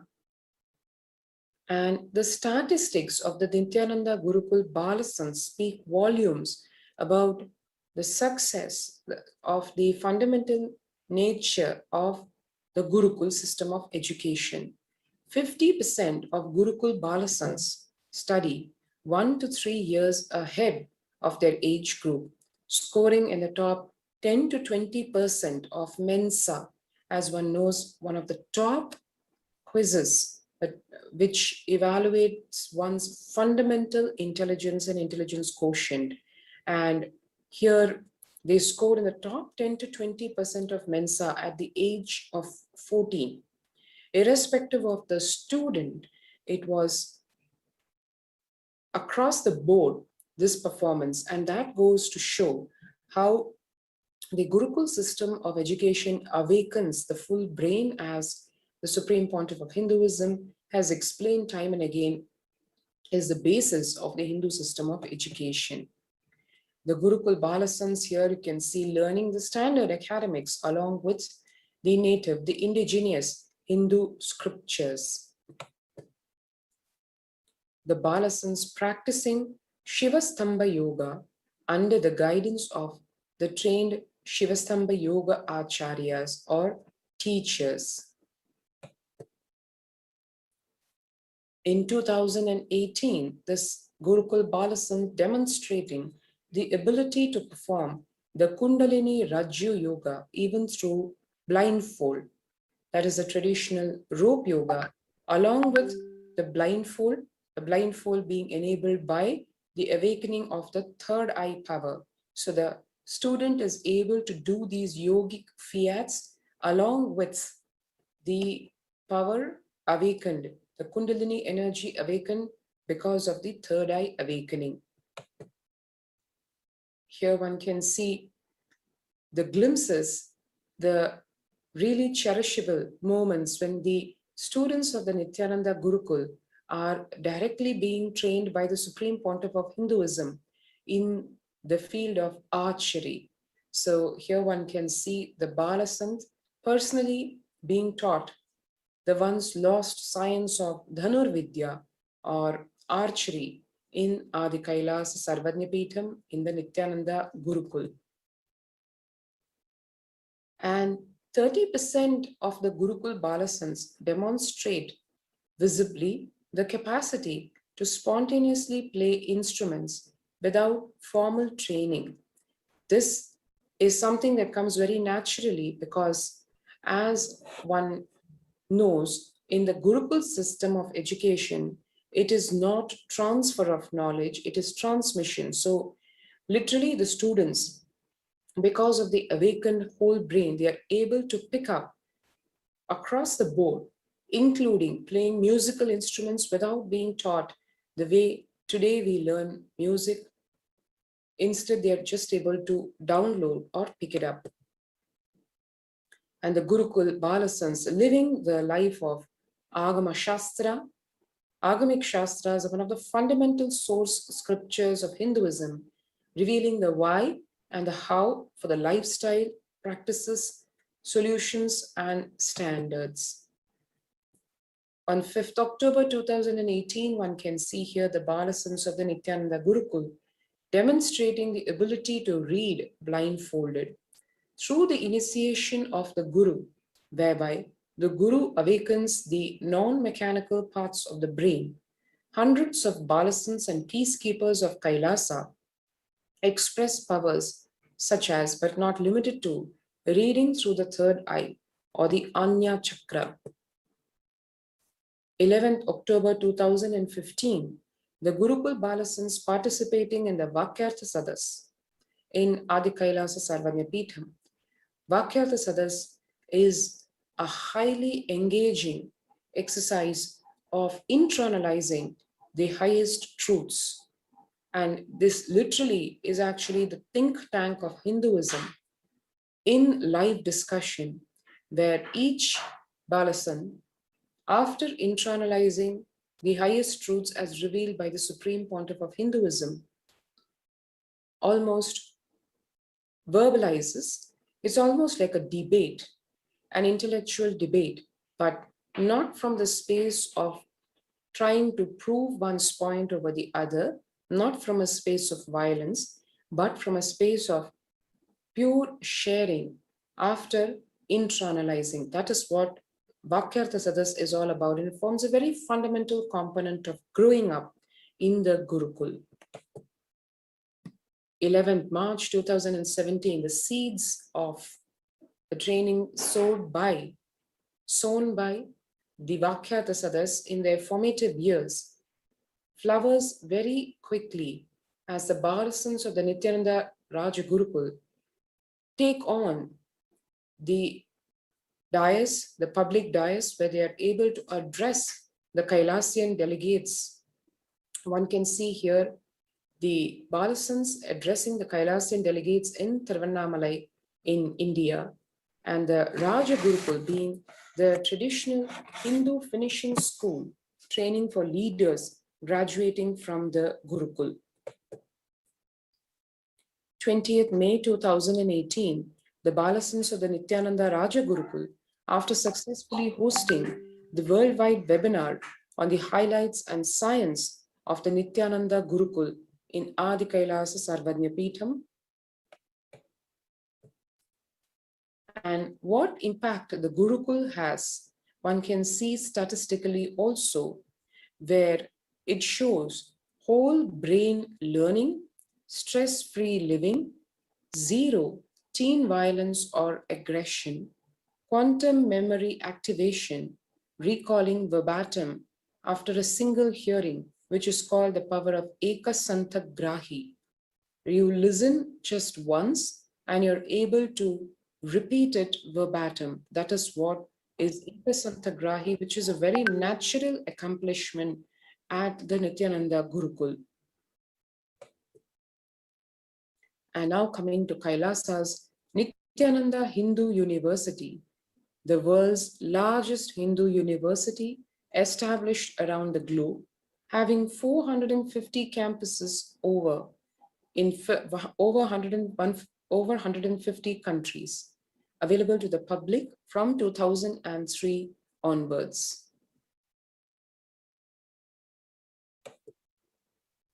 Reviving and presenting the world's most ancient lost knowledge in a user-friendly way. Ancient truths are taught in a way directly applicable for the modern man's personal, practical, and professional life.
In Kailasa's Nityananda Hindu University, 20 million enrollments, 7,000 plus courses, delegates and teachers from 50 plus countries directly contributing to Nityananda Hindu University.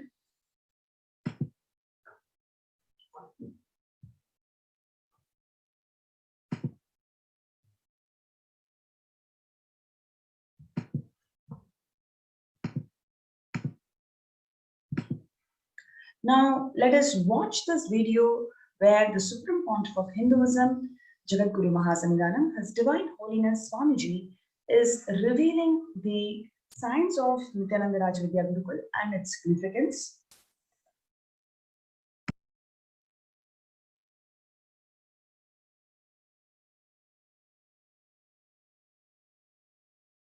Long rituals are not useless or unnecessary as a modern brainwashed Hindu thinks. long rituals are the most powerful method, science, kriya,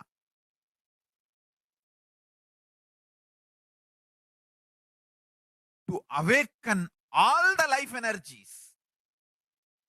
See, totally we have 21 life energies. I will describe all the 21 like a fundamental principal forces of life, like gravity, how all these are fundamental forces, principal forces externally. Internally, there are 21 life energies. Ability to visualize, ability to make decision. All these 21 is given to you, but you use them accidentally. That is why your life is full of accidents. Your marriage is accident, wealth is accident, life is accident, money is accident. Very less is planned, much is accident. And I tell you, I have seen people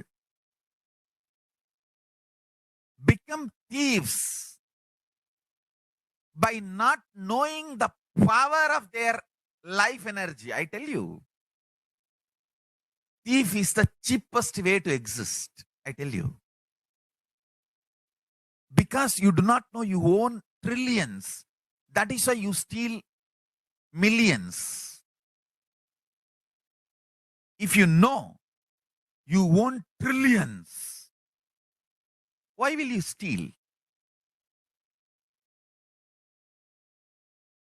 Listen, asteya, non-stealing, comes to a person who mastered his life energy.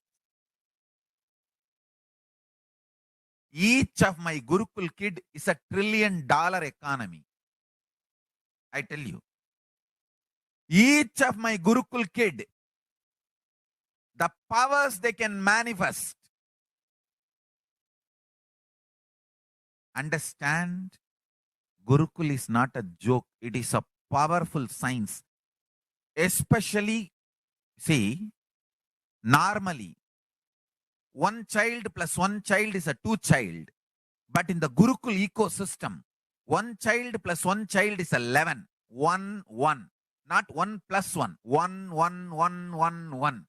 If there are 3 child, it is not 1 plus 1 plus 1, 3. No. It is 1, 1, 1, 111. The energy multiplication.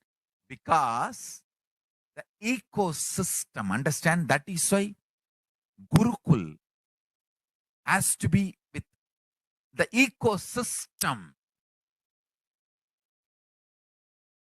I have always seen, whenever I download a power on one child, when the group sits, I can share that power on the whole group.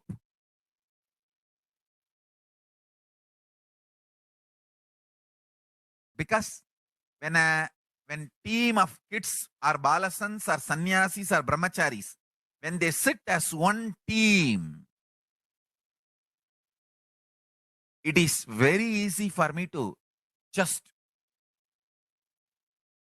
like a lightning pour the energy on them. Understand? The Sankhya of life energy is different. The multi-dimensional logic of life energy is different. People cannot understand this Sankhya. The multiple life energies, awakening them to its peak and manifesting them is all about life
Despite the relentless attacks against the life, character, and the image of the Supreme Pontiff of Hinduism, he goes on sincerely contributing everything he has for the world. From the field of nutrition to education, from protection of religious freedom to the revival of indigenous traditions, the Supreme Pontiff of Hinduism sincerely contributed in every facet. This has not gone unnoticed by the world dignitaries, leaders, and multi-faith diaspora. Now, let us see the revelations to the world by Devi PARASHAKTI. The Supreme Pontiff of Hinduism, Jagadguru Mahasannidhanam, His Divine Holiness Bhagavan Nityananda Paramashivam, manifesting as the Nijavatara, to reveal as Devi PARASHAKTI on 12th of May 2021 this year, revealed that I came as the Nijavatara. I am blessing you, listen. People, listen. To do good to all of you, I have taken the form of Nityananda and came down as the Nijavatara. People of India, listen, carefully listen. Time after time, Bharadam is the Jnana Bhumi, where enlightened being comes. We cannot make the Jnana Bhumi infertile. Enlightened beings have to come. They have to live, it has to flower. Few hypocrites, because they are stuck in delusion, we cannot sacrifice the world. Cosmos cannot be destroyed. The ship I did to save the cosmos from being destroyed, that is called Adi Kailasa. The ship I did to protect the beings from Pralaya is Adi Kailasa. Because of the conspiracy of Drohis and enemies' rule, the captain had to leave the ship. Before 12 years, knowing the great 开始已经开始了吗？今天晚上有直播还是？ By this book we know that Jnana Rasavadam, Navabhashana is being discovered. Allow people to come and take a dip in the Navabhashana flower.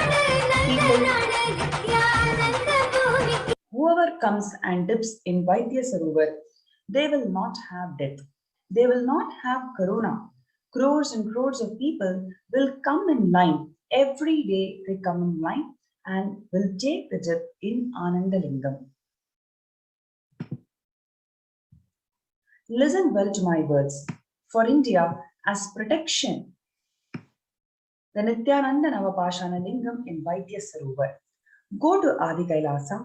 O Indians, listen. All those who are regretting losing the Nijavatara, without confusion, without talking, just as the lip service, go to Adi Kailasa. Crores of people will come there looking for health, Navapashana, water feast, and medicine to get the health and protection and enlightenment. To protect people from the great destruction, I, PARASHAKTI, made this huge ship. Even if the captain of the ship is not there, ship is there. When the first world countries closed their borders and schools during this massive global emergency, it is Kailasa that has opened its doors to one and all without exception. It is the Supreme Pontiff of Hinduism, with his grace and compassion, opened his homes of Kailasa to one and all unconditionally, where you can experience free food, free accommodation, free internet services, you can work from home, you can spiritually evolve, consciously evolve and establish your conscious sovereignty by being part of these ecosystems that are built by the Nijavatara himself, the Supreme Pontiff of Hinduism, Jagadguru Mahasannidhanam, His Divine Holiness Swamiji. So this is the immense opportunity to one and all to protect themselves from this ongoing pralaya. A number of free COVID care centers are opened across India, which includes the Adi Kailasa Nityananda Savanipitham in Bidadi, Bangalore, Salem Adinam in Tamil Nadu, Thiruvannamalai Adinam in Tamil Nadu, Rajapalayam Adinam in Tamil Nadu, Puduvai Adinam in Puducherry, Pattanam Adinam in Tamil Nadu, Siragapadi Adinam in Tamil Nadu, Sri Puram Adinam in Hyderabad, Madurai Adinam in Tamil Nadu, Avattipalayam in Erode, Tamil Nadu, Baroda Adinam in Gujarat, Hosur Adinam in Tamil Nadu.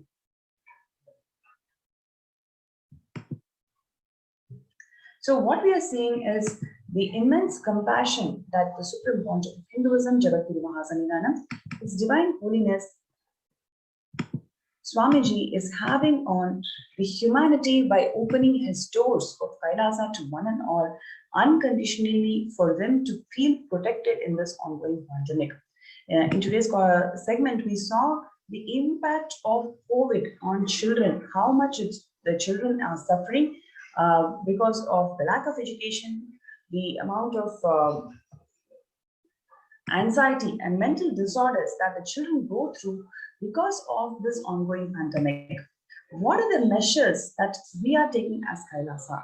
You've seen a brief about a list of contributions in the field of education from Kailasa and the daily PARASHAKTI's revelations on what is the impact that the COVID is going to happen on humanity and what is the only solution for us to protect ourselves from this pralaya, which is come and be part of this COVID care protection centers in Adi Kailasa and other ecosystems in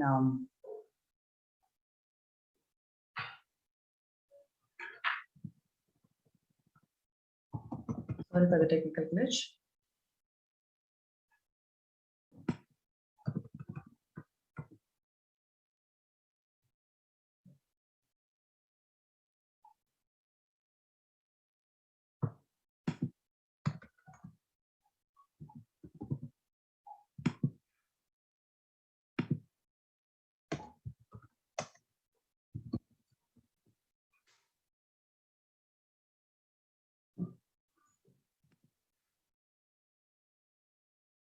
Now, in the next segment, we're going to watch a beautiful video where the Supreme Pontiff of Hinduism, Jagadguru Mahasannidhanam, His Divine Swamiji has built, how he built this Nityananda Adi Kailasa Nityananda Sarvanya Peetham with his hard work right from 2003, brick by brick.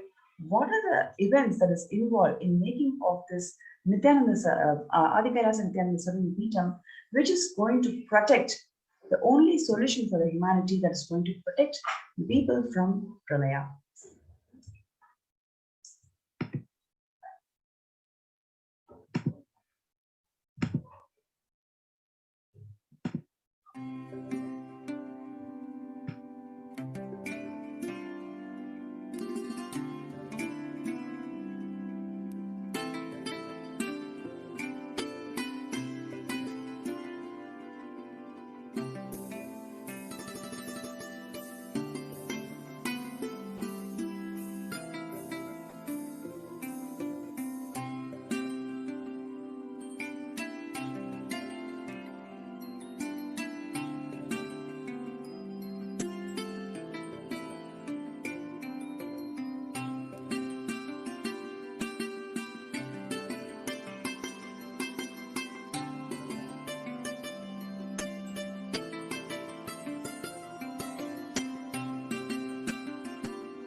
Kailasa rushes to aid India as India finds itself on the verge of COVID-19 third wave. Multiple free COVID care centers are opened across India, which includes a number of social services, spiritual services, and most importantly, the cosmic revelations on the global pandemic.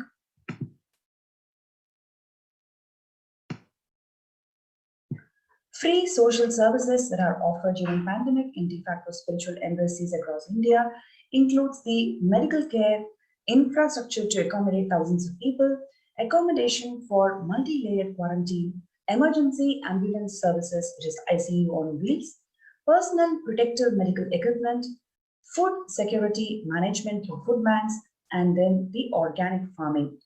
All these social and spiritual services that are offered during pandemic in de facto spiritual embassies across India are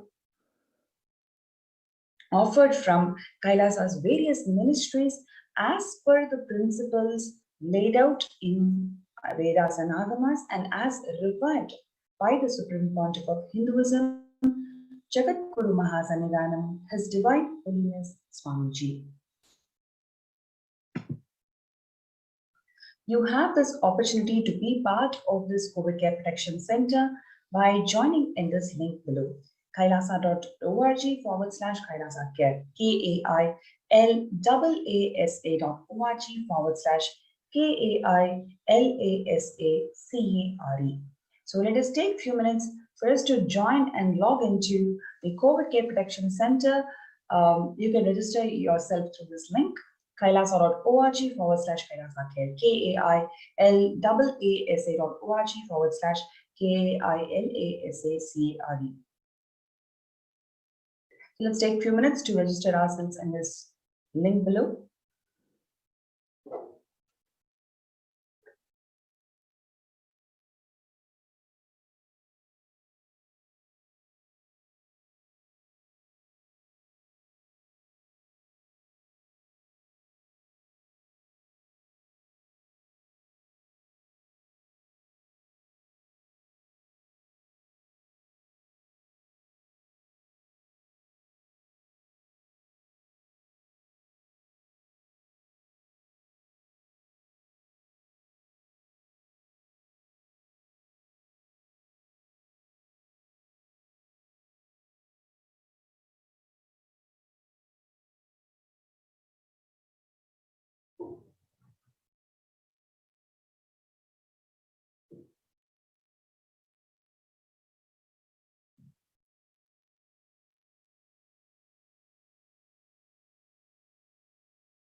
Kailasa's Department of Education is providing the academic as well as the spiritual educational services to one and all, especially physically for all the kids who are residing as part of this COVID Care Protection Centers in Adi Kailasa Sarvangapeetham and virtually for a number of kids who are going through the e-Gurukul program. With more than 1 billion kids not having access to education in the midst of this global pandemic, Kailasa has taken both the spiritual responsibility and the academic responsibility to enrich one and all and provide these educational services, especially the Hindu educational service that is empowering you to attain your conscious sovereignty. Kailasa's Department of Education is focused on providing this Hindu educational services to one and all for free and reclaim your conscious sovereignty. So you can register through the link below, kailasa.org/kailasacare. We can just have these glimpses of Nityananda Rajavidya Gurukul that is there in the Adi Kailasa's Nityananda Sarvangapeetham to one and all. You can see here how the kids are so blissfully radiating the conscious sovereignty of them. They are radiating the state, space, being, super consciousness of Paramashiva. They dress and live as gods themselves. You can see here, the kids are performing the Shiva Stamba Yoga and also the Pratama Vinyasa Krama. Every day morning, 4 a.m. they log into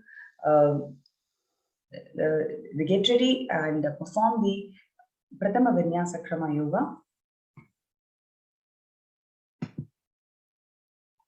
Apart from yoga, the kids are also involved and in managing the Devalaya. They learn rituals, temple sciences and the rituals, for example, chanting, and doing alankaram to the deities, and they also learn how to do homa.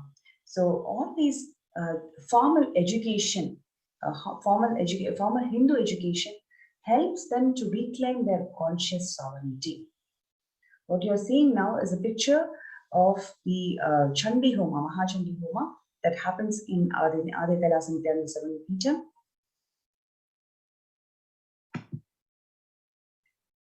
Yes. So Nityanandeshwara Parameshwara Devalaya in Adi Kailas and Nityananda Savanapita hosts a number of daily rituals, that is to help the humanity attain the world peace with the blessings and the grace of the Supreme Pontiff of Hinduism, Jagadguru Mahasannidhanam, His Divine Holiness Swamiji.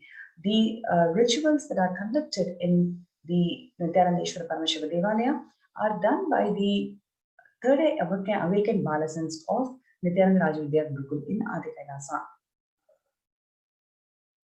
What you're seeing is the pictures of the Nitya Pujas, which includes the Abhishekams and Arati.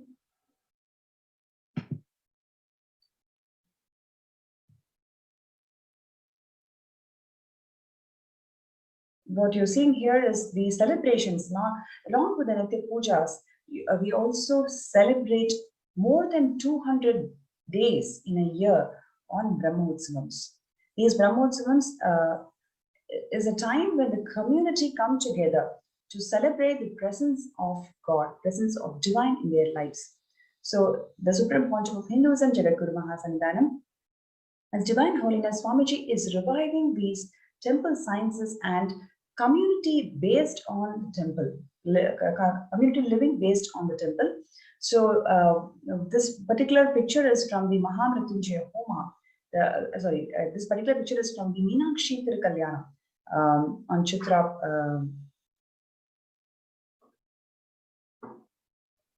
So you can see how the kids are all so blissful in celebrating these rituals and remote ones.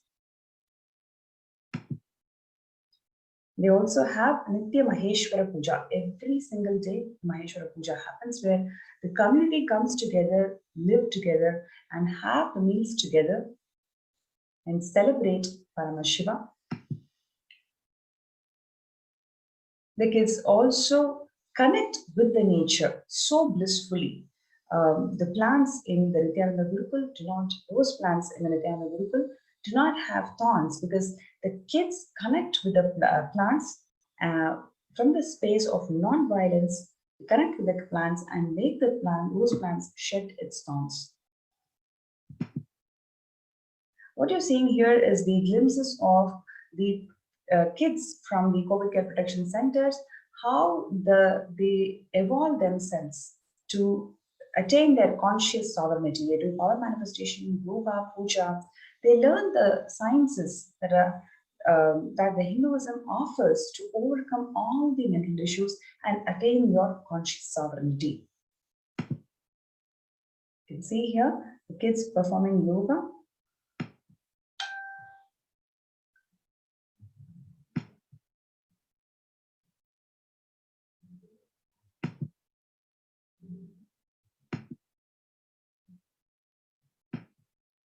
So here is an opportunity for one and all to register yourself through this link below, kailasa.org/Kailasa-Care. It is not just for you, it is for your kids and your family to be part of this COVID Care Protection Center, where you can make them to attain help them to attain the conscious sovereignty, because just by their presence in this Bhusparsha, in the ecosystem that the Supreme Pontiff of Hinduism has established for the humanity to save themselves from Pralaya. So do not miss this opportunity. You have this opportunity to protect yourself and your family members by being part of this COVID Care Protection Center. So you can register yourself in kailasa.org/kailasa-care, kailasa.org/KAILASACARE. So let's take a few minutes to register yourself in kailasa.org/kailasa-care.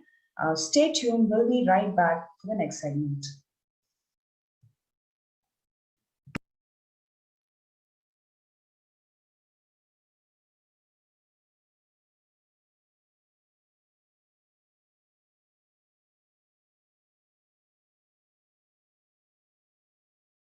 There are some great spiritual sciences unique to Hinduism.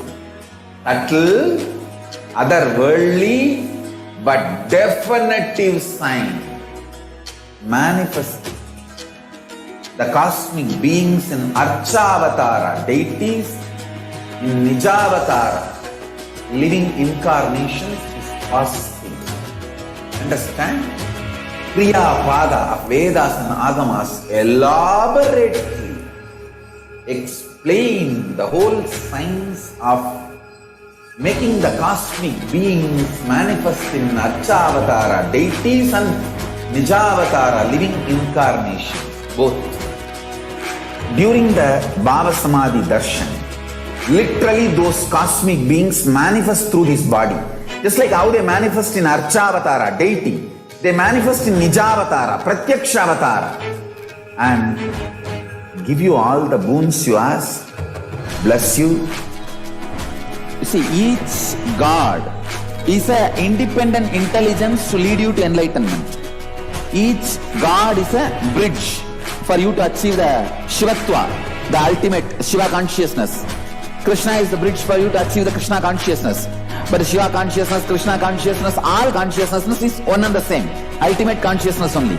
So that energy itself completely expresses. Just like Radhika, when I see my own sweetness in the mirror, I become eager to taste it. I find that the only way to relish this sweetness is through the constitution of Sri Radhika. Bhava Samadhi Darshan is a window to the infinite expanse of consciousness, allowing us to glimpse the formless in a way that we can understand. It cleanses the karmas of lifetimes. It awakens our biomemory to the space of Paramashiva, the ultimate consciousness, and creates a deep and lasting transformation in us.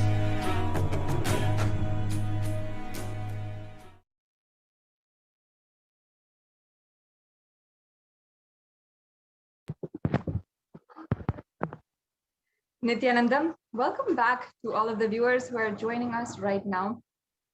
Now, I know that many of us for the first time got to know about some of the greatest aspects of the Adi Kailasa Sarvagna Peetham, and we had a first glimpse into the great contributions of the Avatar as he is today giving to the whole world. The Supreme Pontiff of Hinduism has literally built this Adi Kailasa Sarvagna Peetham as a ship which will help each and every one of us sail through this pralaya, and is literally the home for millions of people during these extremely dark and tense times. But despite having contributed the most to preserve Hinduism, and also in order to ensure that Sanatana Hindu Dharma, it survives even past the next generation, despite having contributed the most and ensured the most, the Supreme Pontiff of Hinduism has faced so much of persecution in every single front. Now, today, in this next segment, we'll be understanding the different ways that the persecution against the Supreme Pontiff of Hinduism has happened, and how exactly this persecution has been ongoing against Hinduism for the last more than 1,000 years. It's the largest, most prolonged genocide in human history, but it is entirely invisible. Now, in this next segment, we'll be understanding why and some of the details of how that has happened. Now, it seems like there, if I can request the volunteer to reshare the slides, just you can stop sharing and reshare.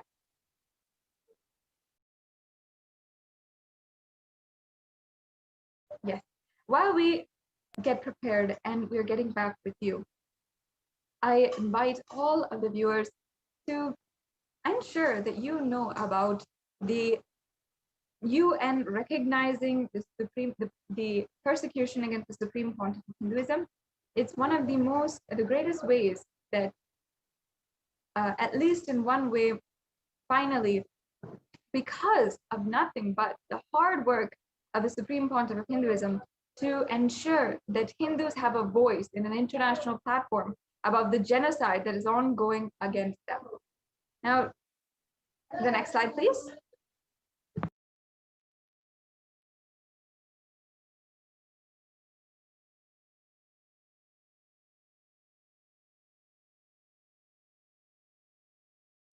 As you can see here, yes, we can go back to the previous slide, So here we're seeing a little bit of a glimpse into the temples, mosques, and churches. How we have seen how the certain governments and institutions have been making exceptions in how Hindu temples are handled and treated and governed. So here we understand on the left-hand side, government servant appointed by a government commissioner is the executive officer of a temple, and traditional mud gurus are not allowed to be running in their temples. And if we see mosques, only non-government personnel appointed by the non-government Waqif board are appointed in these positions. And churches, government makes no appointments nor interferes in the appointment. So we're seeing a very physical diagram of how how literally the government is pulling out the temples, but on the other hand, giving so much more to other religions and other different religious institutions. Why is there so much against Hinduism? Why specifically Hindu temples and not the same treatment in any other case? The next slide, please. Now, we're going to just see glimpses of a recent history of the science of power manifestation. The most unique contribution that the Supreme Pontiff of Hinduism has brought down to this world is the science of power manifestation. Now, in the example of Janni Amma, from 1920 to 25th December 2018, is where we're going to see a recent history of what happened. In 1835 to 38, William Adam was commissioned by the colonial government to make a report for Thane of Natur, Rajasthani, and he recorded the population was 1,120,928, that there was 485 villages, that there were 123 native general medical practitioners, 205 village doctors, 21 smallpox inoculators, and 297 women midwives. So that means one midwife per 408 women. Sorry, can you go back to the previous slide?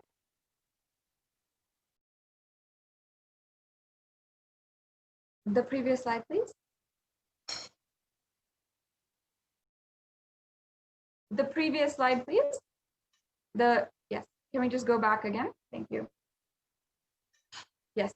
So in 1973, to compare with this, India in 1973, the Kartar Singh Committee of the government of India had recommended that there should be at least one midwife or auxiliary nurse midwife available per 10,000 to 12,000 people. So just if we see how the midwife distribution was, it was a very beautiful way that these women would help other women, and it was a job for women to help and empower women to be independent, to have and maintain their own livelihood, and so on and so forth.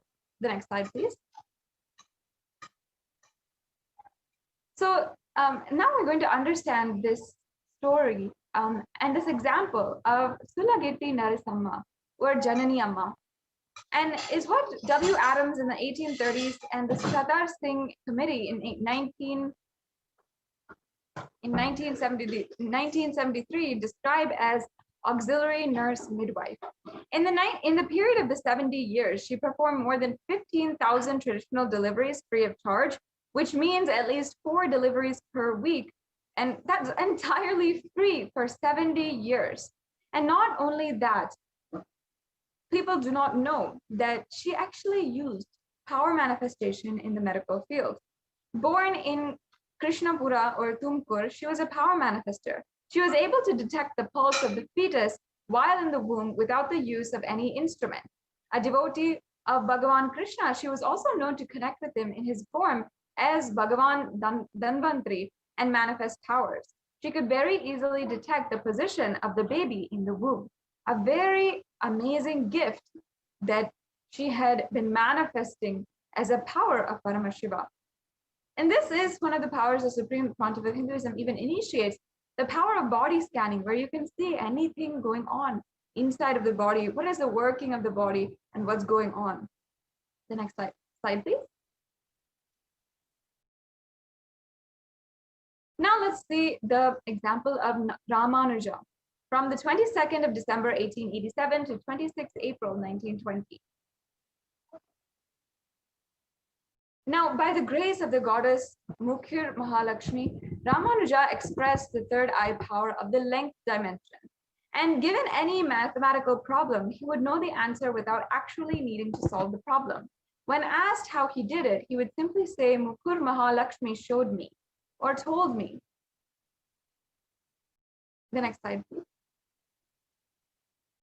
Another example, Vrishi Shrishruta, in his use of third eye powers in surgery.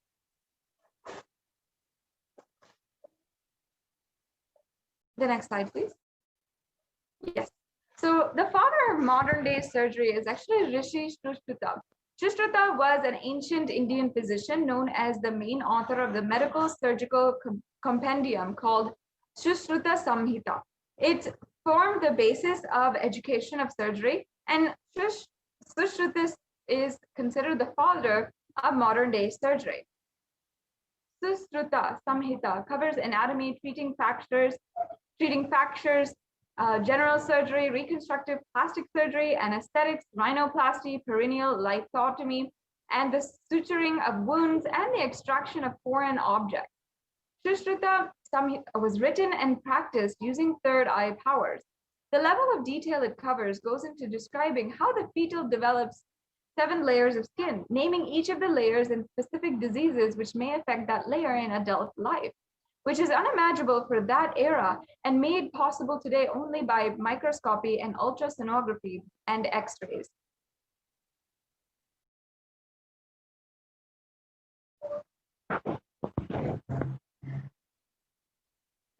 Yes, we can go on to the next slide.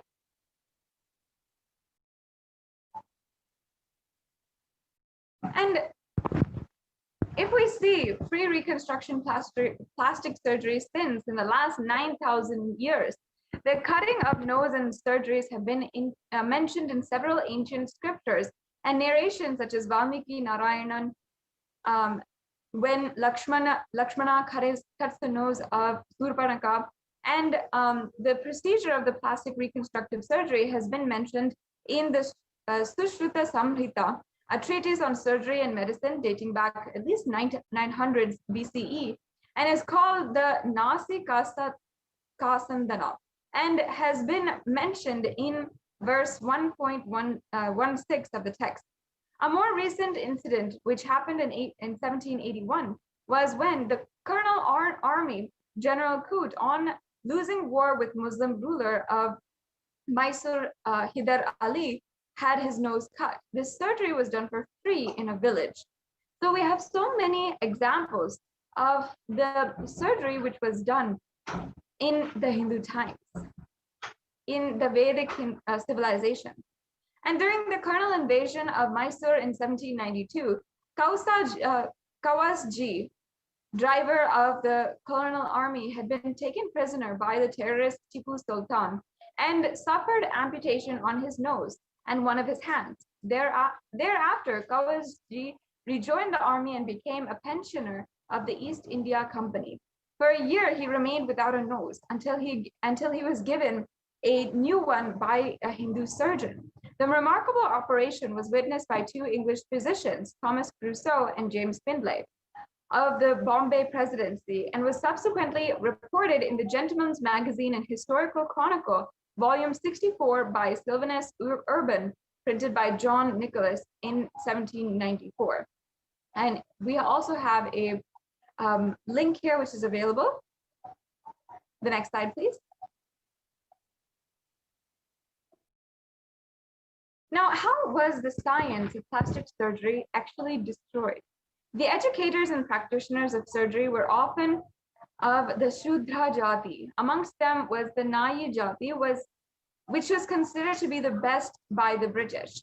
In the modern era, however, Nayis are considered to be marginal barbers. Although the colonial rulers took away the science, its roots were destroyed in cultural genocide by the invaders when they destroyed all the temples, gurukuls, and peetams, where this science had flourished and was developed.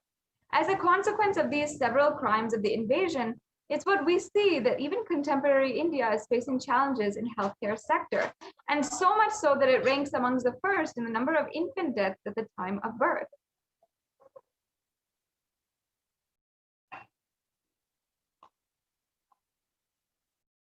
Now, we have to contrast this and see that the destruction that has happened to Peetams, Gurukuls, is still ongoing today. And the science that the Supreme Pontiff of Hinduism is reviving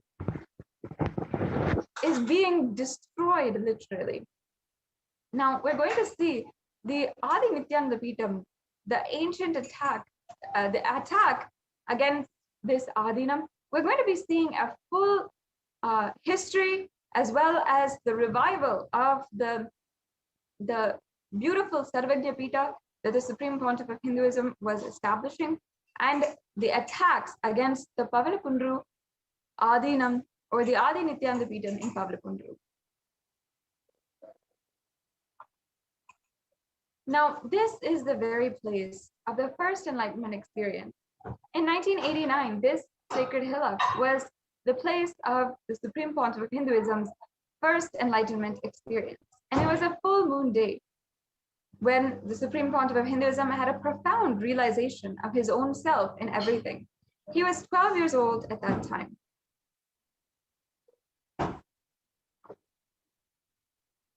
Now, let's just watch this beautiful video where the Supreme Pontiff of Hinduism has described that experience of the first Enlightenment experience that he had in this very space.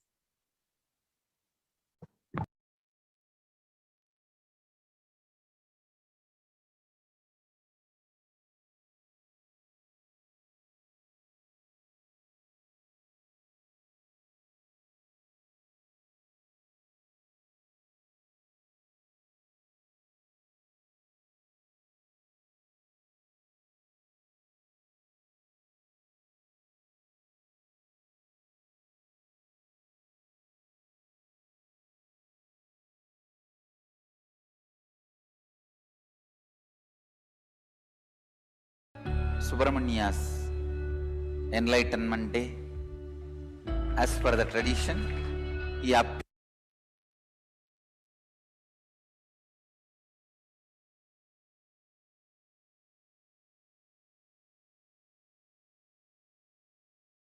of a full moon day, Vaikasi month, Visakha Nakshatra, Paurnami Tithi, Subramania's Enlightenment Day. As per the tradition, he appeared from the third eye of Mahadeva. When I completed 11 and aging into 12, no school at that time usually, this May, June, no school. So usually this summer time I will go and sit in the temple or the hill. Around 4:30 to 6:30, maybe you can say this is the Sandhya time. Around the time of sunset and moonrise, I went to the hill, Arunachala hill. I was sitting at the foothills of Arunachala, where I was born and brought up. Whenever I find time, I'll go and spend time in that space, in that area, because Devi became enlightened there. That place is called Coral Hill. I can say in a way the whole ambience was so calm, so beautiful. I decided to close my eyes. I was not even meditating. I was just sitting in a very relaxed way. Those days, I started practicing the self-enquiry. Who am I? Sometime I may feel from where the thoughts are rising. That is thought as taught by Annamalai Swamigal. An enlightened being, enlightened master, who is a disciple of great incarnation, Ramana Maharishi. Once I closed the eyes, the intensity of my yearning started taking over me. I just felt, what is it I am seeking? Who is that me who is seeking? Who is that me that is deeply discontented about anything I see, hear? Who is that who is deeply discontented even about my own existence? Suddenly, one moment, something happened. Like I'm being sucked inside, pulled inside. Suddenly something opened in me. Something broke inside this Anandaganda area. Literally opened. The first thing happened is that idea inside and outside broke. Means now I know who is the experiencer. Life, alive, being present in everything, experiencing. The first experience is that I was able to see everything around me, above me. I started seeing the whole 360 degree. I could see literally all the sides. 360 degree this side and 360 degree this side. 10 direction. Above and below, side, everything I could see without turning my head, without opening my eyes. My eyes was closed. I realized not only I was able to see, I was able to feel, experience how much I am alive inside my skin, the same frequency, the same depth. I was feeling I am alive outside my skin, everything, in everything. That whole 360 degree is me.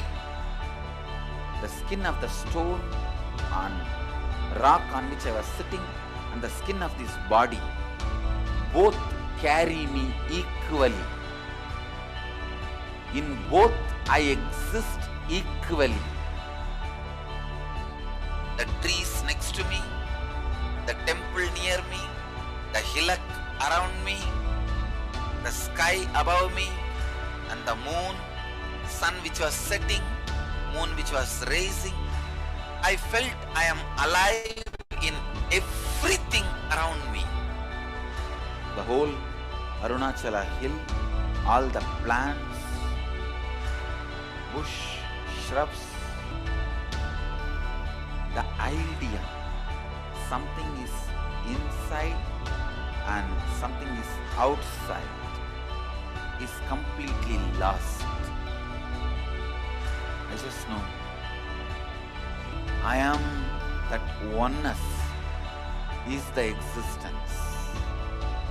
There is no inner, there is no outer, there is no moving, there is no unmoving. The smallest movements of these plants is my movement, and the highest stillness of the center of the cosmos is my stillness. It will feel like as if the whole sky is centered on my Anandagandha. It looks like a huge balloon which is tied to my Anandagandha, and that balloon is the whole cosmos. Pure solid gold flowing through my spine, which was cool.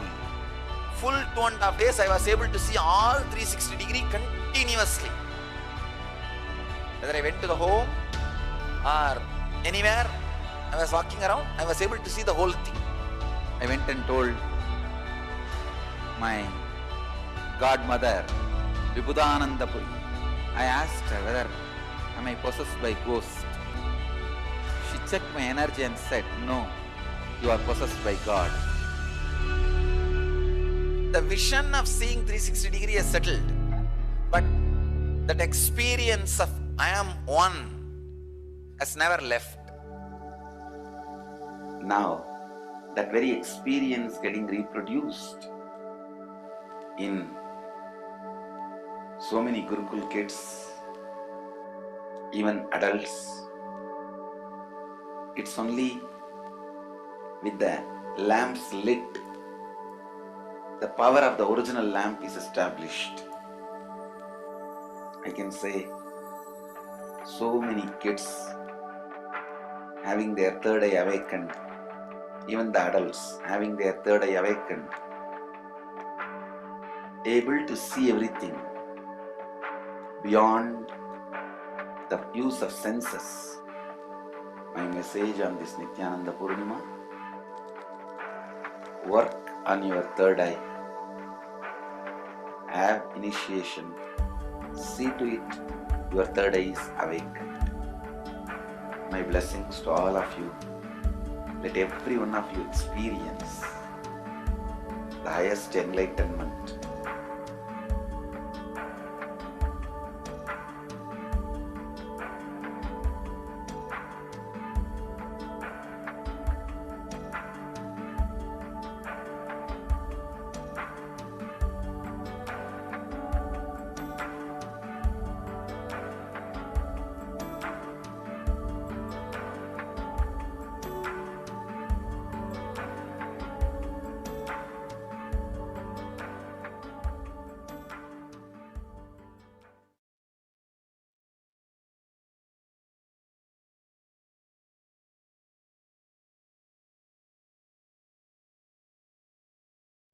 Yes, moving on to the next slide, please. So as you now understand, Pavalakundru is a place where the cosmic mother did penance, realized herself as the complete synthesis of male and female energies, and became revered by the Adi Shaivite minority tradition community as the deity called Ardhanarishwara.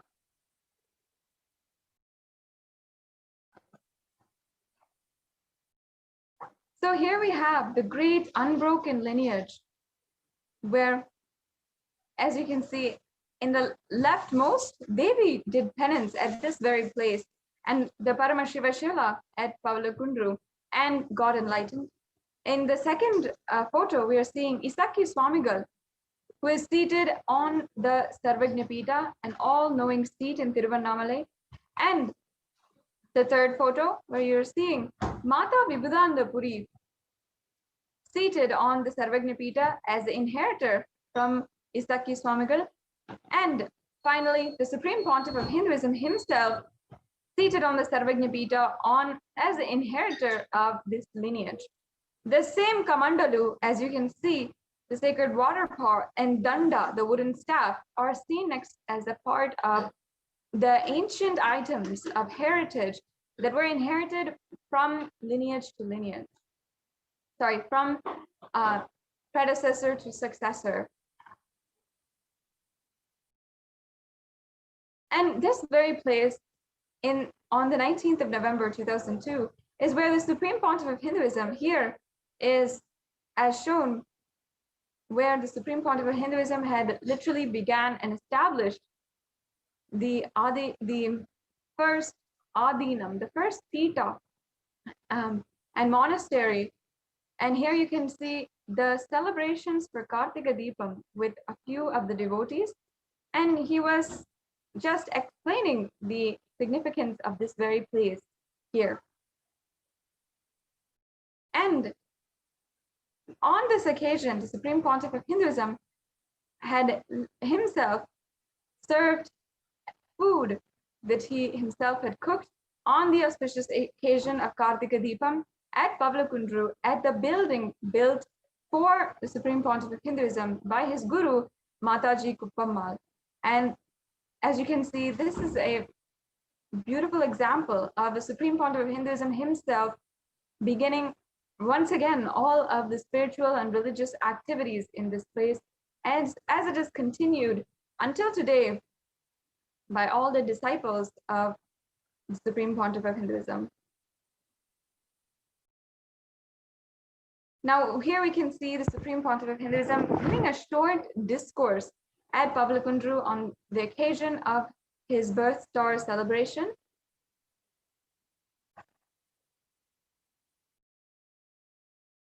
And in 2006, here's some photographs of how the community created a humble roof for spiritual and social activities such as the Annadan, yoga and meditation, puja and spiritual discourses in Pavlakundru.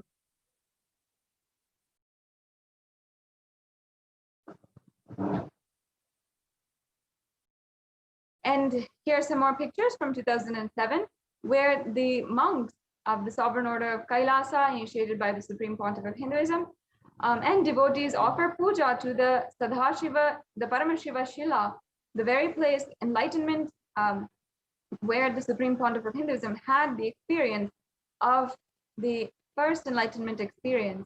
And they're celebrating this on the day of Nityananda Purnima, which is celebrated across Kailasa as this most celebrative festival.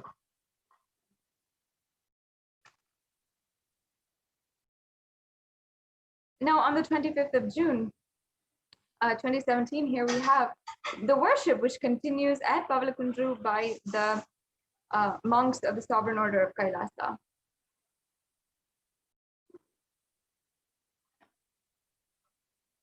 And some more pictures.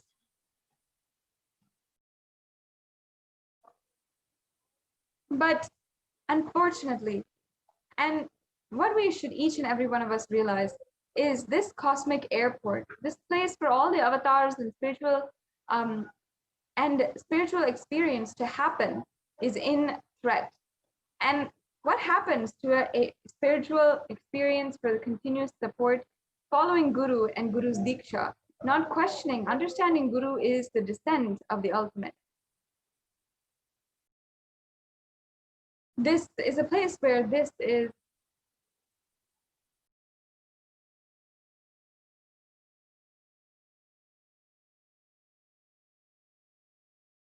yes. No, but this ecosystem, this very place, is today still under threat.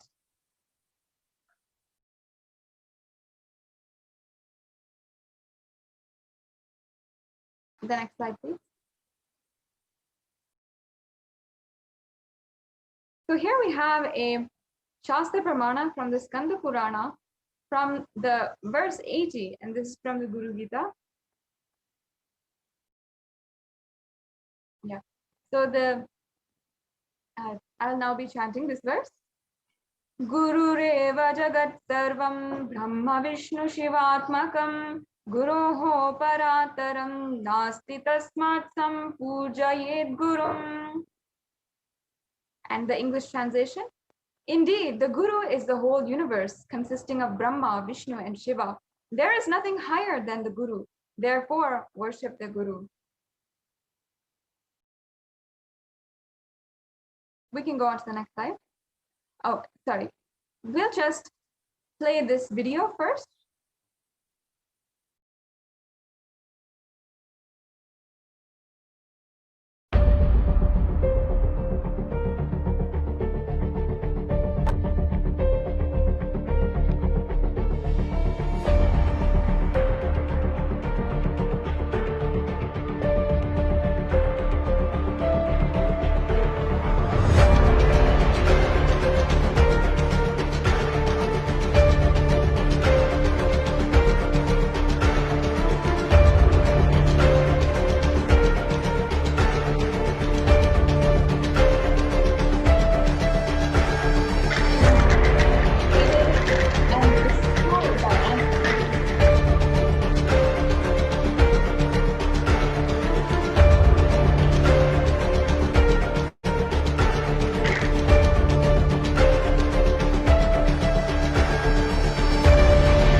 The next slide, please.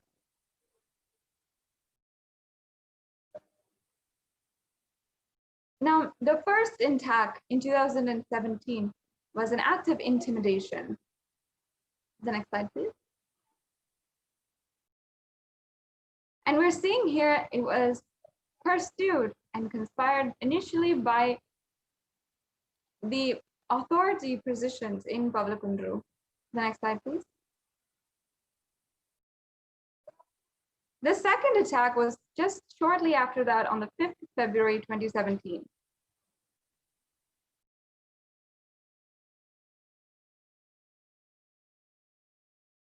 And here you're seeing some of the bloody repercussions, consequences, and attack of the sannyasis and the volunteers, the Adinavasis, the Kailashians, who were just there to serve.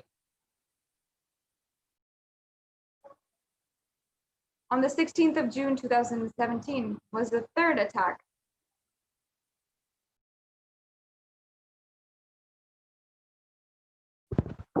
Yes, we can now play this video.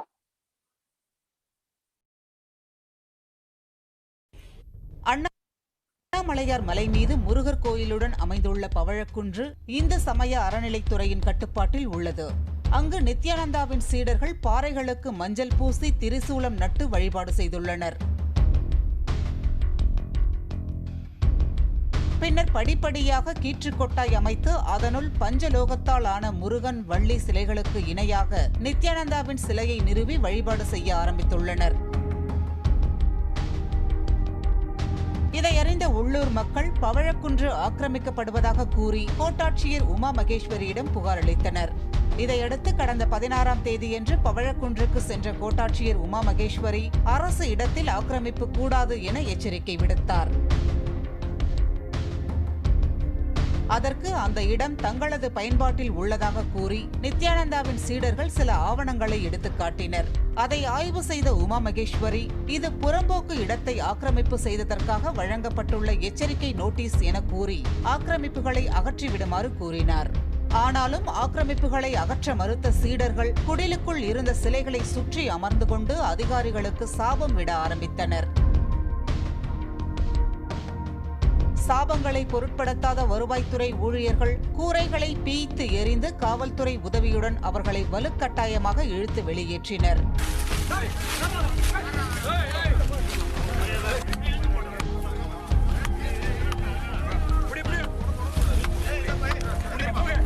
மலையை விட்டு இறங்க மறுத்த நித்யானந்தாவின் பெண் சீடர்களும் வலுக்கட்டாயமாக கீழே இறக்கப்பட்டனர்.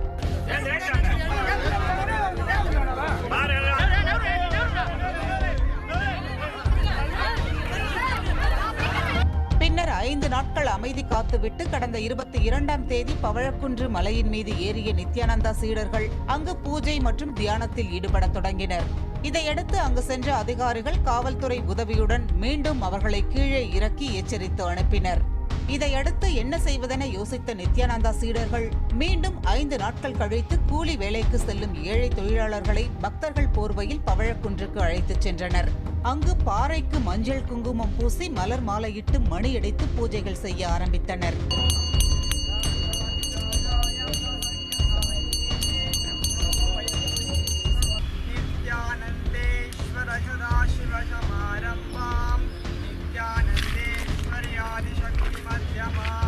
பொதுமக்கள் இதுகுறித்து காவல்துறைக்கு புகார் அளித்ததை தொடர்ந்து இம்முறை 2 பெண் சீடர்கள் 4 ஆண் சீடர்கள் ஆகியோரை கைது செய்த போலீசார் அவர்களை விசாரணைக்காக அழைத்துச் சென்றனர். நித்யானந்தா பிறந்து வளர்ந்தது திருவண்ணாமலைதான். அவரது தலைமை வீடமும் திருவண்ணாமலையில்தான் இருந்தது. ஆனால் நடிகை ரஞ்சிதா பிரச்சனைக்கு பிறகு திருவண்ணாமலை வீடம் காலி செய்யப்பட்டு அவருக்கு இடமில்லாமல் போனது. எனவேதான் எப்படியாவது திருவண்ணாமலையில் இடம் பிடிக்க வேண்டும் என நித்யானந்தாவின் சீடர்கள் முயற்சி மேற்கொண்டு வருவதாக திருவண்ணாமலை மக்கள் குற்றம் சாட்டுகின்றனர்.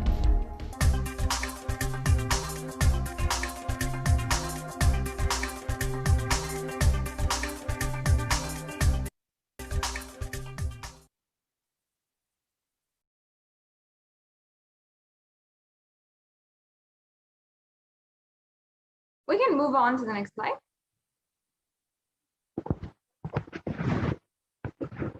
The next slide, please. Yes. So the attempt of murder was actually executed against the monks and female monks of the Pavlakundru Adinam and the initiated monks of the Sovereign Order of Kailasa. On the 16th of June 2017, all the sannyasis staying in Tiruvannamalai climbed up to Pavlakundru and began preparing for their evening rituals, and that is when the attack happened against them.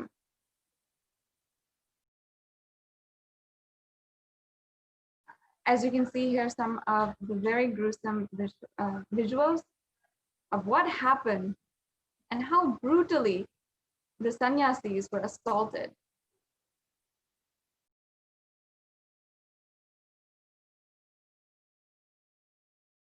Sacred religious places of worship were literally destroyed by the casteist, supremacist, atheist terrorists and communist terrorist forces.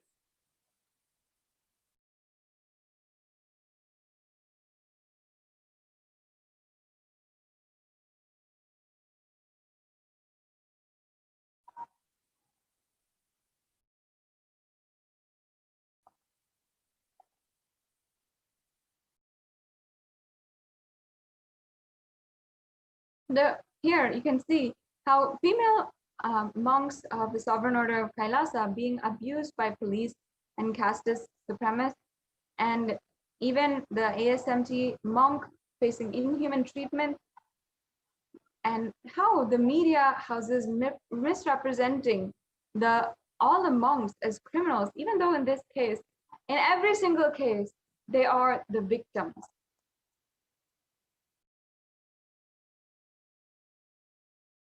And here are a few of the actual evidences, the proof, where the female monks are being threatened by the government officials, and how one of the ASMT members was brutally attacked by the police.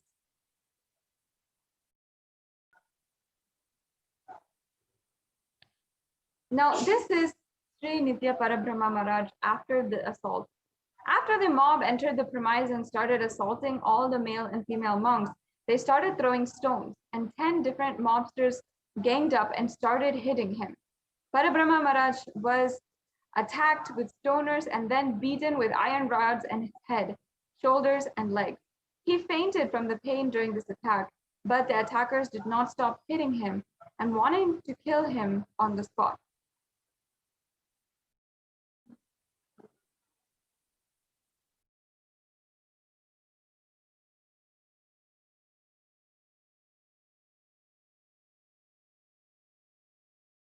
And a group of sannyasis were at Pavlakundru in Tiruvannamalai offering puja, the ritualistic worship, to the Paramashiva Shila. The district collector, without giving any prior notice, executed a planned attack with a clear intention to vacate us. He came with the police and the casteist forces and destroyed and pulled down the huts of the monks and manhandled them, physically injured them like beasts, and finally illegally arrested them for no reason. And mob attempts to lynch 3 innocent monks at Pavlakundru also occurred. Repeated attacks made assassins incited with hatred by caste supremacists and at the Paramashiva Shila. And on the 16th of June 2017, a mob of 80 plus people attempted the murder of 3 innocent sannyasis who were taking care of the Paramashiva Shila. At Pavlakundru, this mob was sent to drive them away, and the reason being the monks resisted the false accusations and the claims made by the police and other people. The mob was very well known to the authorities as the monks of Kailasa, and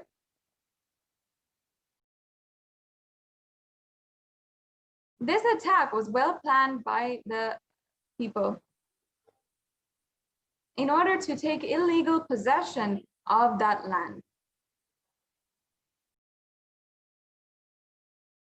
And here we're also seeing more media coverage of the attacks against Pavlakundru.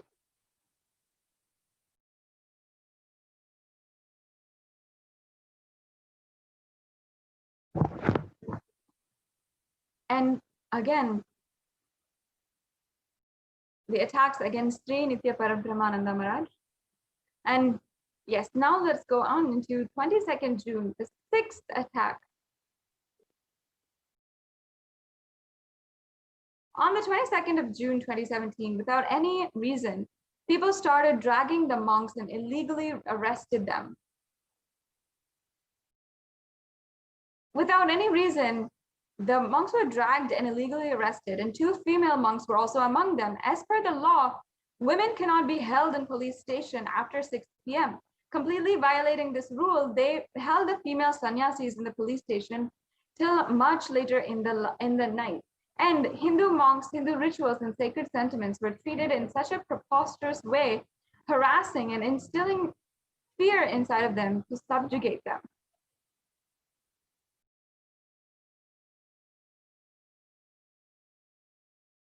Here is the different footage and evidence of this.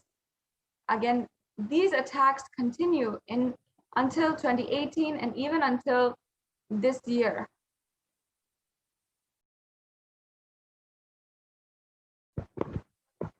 The abuse of the Paramashiva Shila here is shown, where this sacred place, which is worshipped literally as Paramashiva himself, is vandalized, and they had literally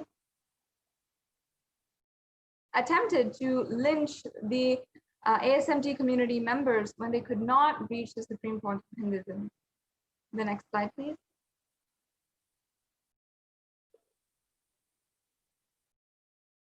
And continuously during the rituals, they would throw stones and sharp weapons and intimidate the monks who are doing the rituals. And even they had assaulted the aged caretaker as well. The next slide, please. And the persistent abusal of this extremely valuable, rare heritage site and the life attacks by these terrorist forces clearly reveals their demonic agenda to completely destroy Sanatana Hindu Dharma and the Adi Shaivite minority community. Kailasa itself. The attackers tore and pulled down the saffron robe, which was there to decorate and adorn and ritualistically placed on the Paramashiva Shila, bringing it down to the ground. And they also unearthed the sacred Trishul, which was absolutely degrading and ridiculing it. Now, as you can see, the violence against Sanatana Hindu Dharma and the violence against the revival of Kailasa shows how in danger Sanatana Hindu Dharma is, and how in danger each and every one of us Hindus are of not being able to practice our sacred Hindu lifestyle. The next slide, please.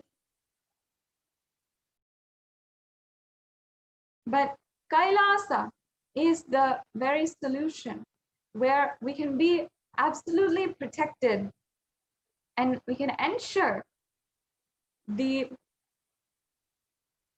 survival of Sanatana Hindu Dharma.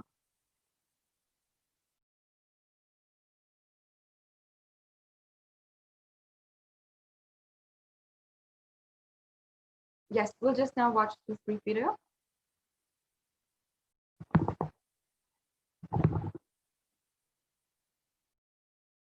We need to build a large Kailasa ecosystem outside India with the protection, legal protection.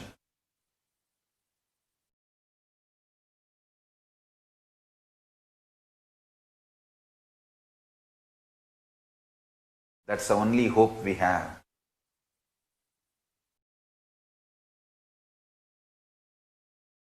Already, Kailasa has signed a treaty with many nations. One nation has even given us a land with autonomous status. We can have our own internal administration, including law and order and judiciary.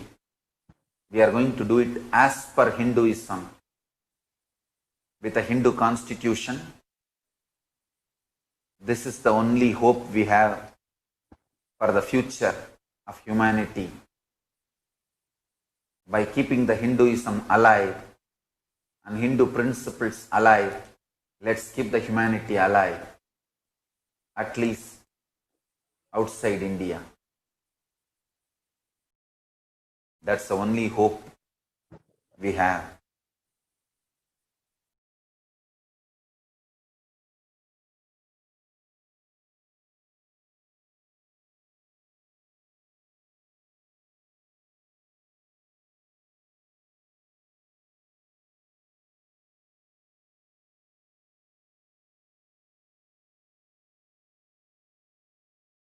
I will continue to do Tyaga, and anyone wants to take Apat Sannyas to protect Hinduism, Hindu scriptures, practice and promote Hinduism, you are welcome by the grace of Paramashiva, with the protection of Mahakala Bhairava. Already I have got safe haven, safe place for Hindus to gather, live and practice, promote Hinduism and keep it alive and share it with the whole world. Already we have got a property with autonomous status, with all the legal protection and freedom. Whoever wants to apply to live a safe life, serving Hinduism, protecting Hinduism, preserving Hinduism, preaching Hinduism, non-violence, life positive principles, and keep the humanity alive. Please apply. Fill the form at nityanandahinduuniversity.org/daily satsang. I have a safe place for you guys outside India, where you will not be mob lynched. You can live peaceful Hindu monk life. Live and study Hindu scriptures, practice Hinduism, share Hinduism with the whole world, keep it alive for the next generation.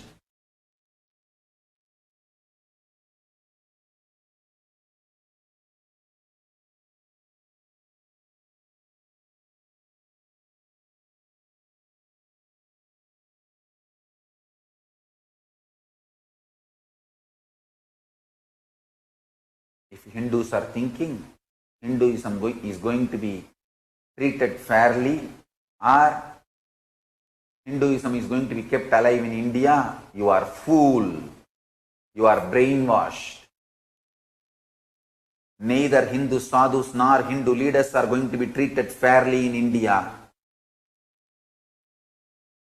Wake up to this truth.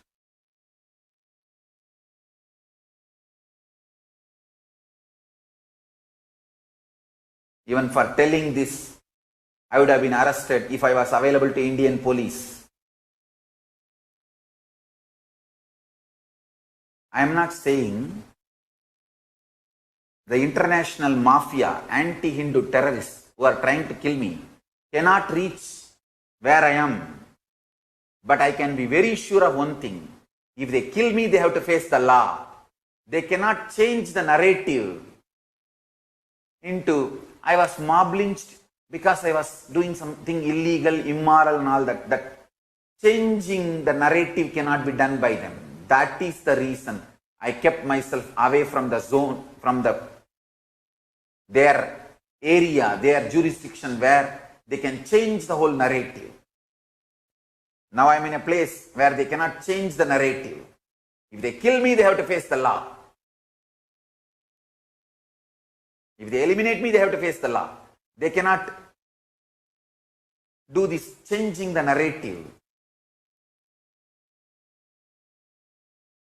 Oh, because of some illegal, immoral activity, antisocial activity, he got killed.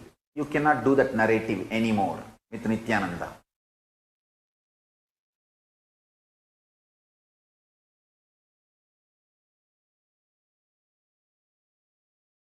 Understand, I have not made Kailasa to protect me. I have made Kailasa to protect Hindus, Hindu Sannyas Sampradaya, Hindu Gurukul tradition, and Hindu principles, Hindu philosophy, Hindu lifestyle, Hindu spirituality, the only hope for humanity.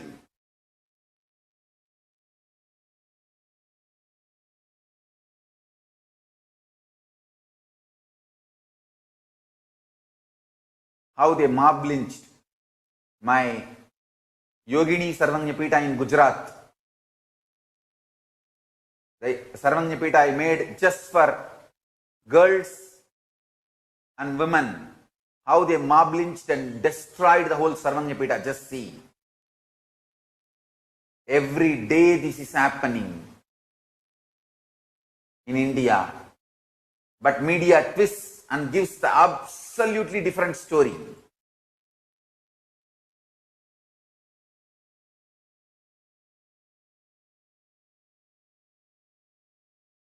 Media and Gujarat police destroyed my Yogini Sarvanyapita in Gujarat, claiming that we are running prostitution and brothel there.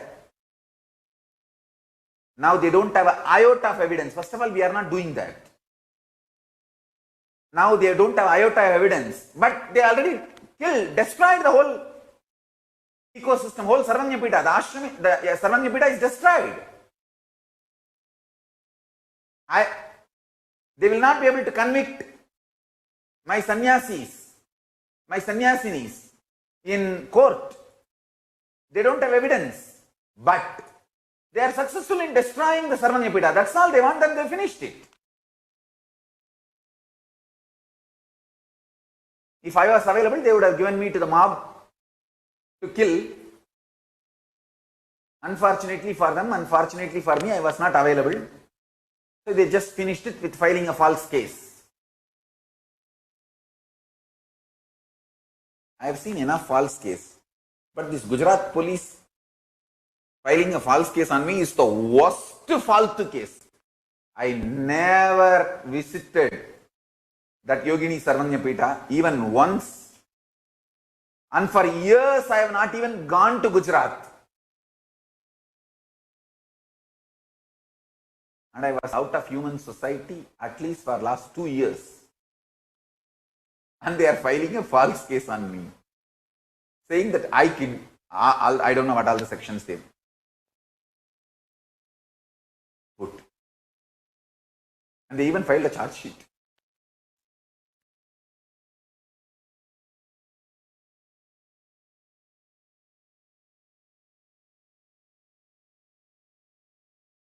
and still my sannyasinis are stuck in Gujarat without a place to live because of the bail condition that they cannot go out of Ahmedabad jurisdiction.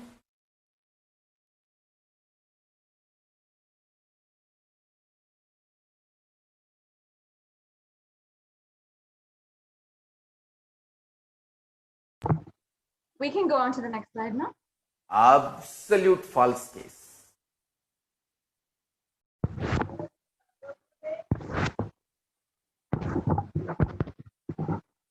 We need to build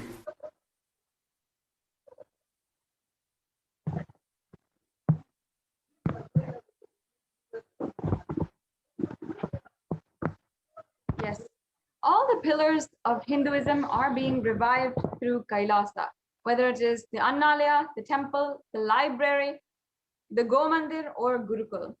You can support entirely this by supporting Kailasa.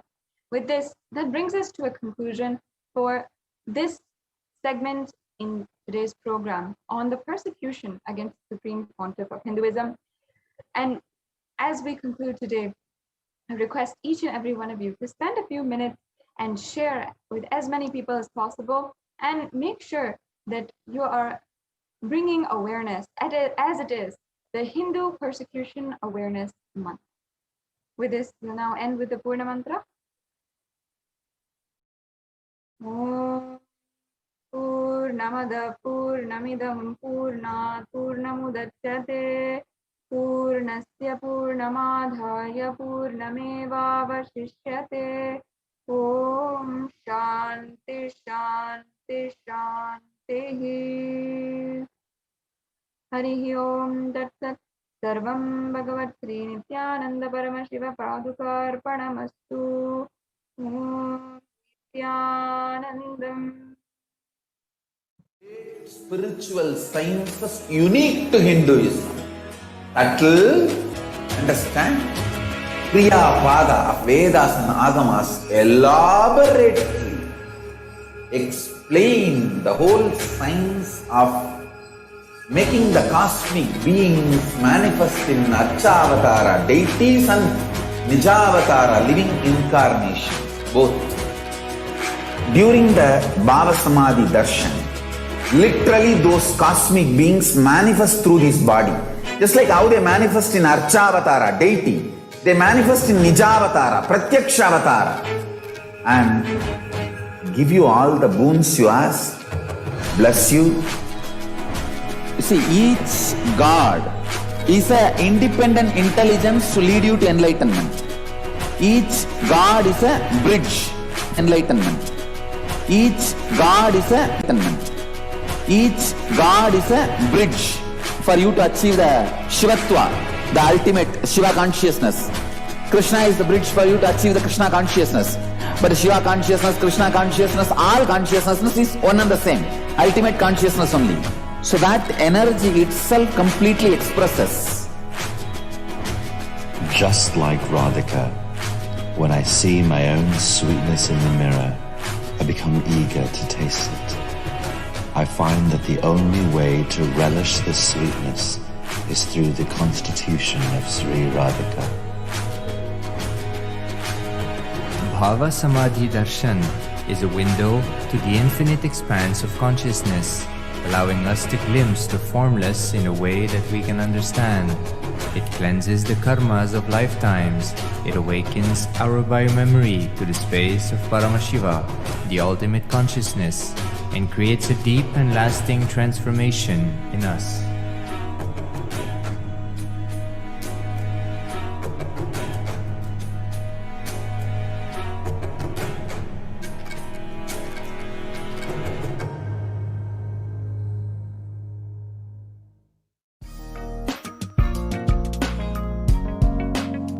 We get you health.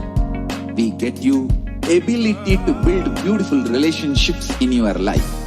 We get you direct spiritual support, and we make sure you become wealthy.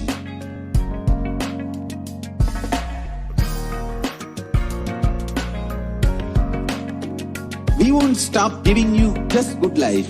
we will literally not stop till you live enlightened life. Manifesting the state of Paramashiva, space of Paramashiva, powers of Paramashiva, being of Paramashiva.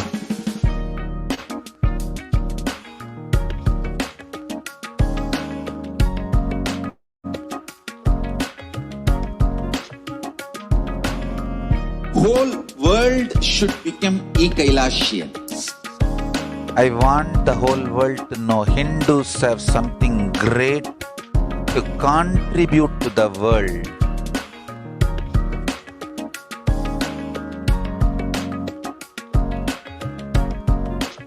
We have something great to contribute to the world. Let us do that.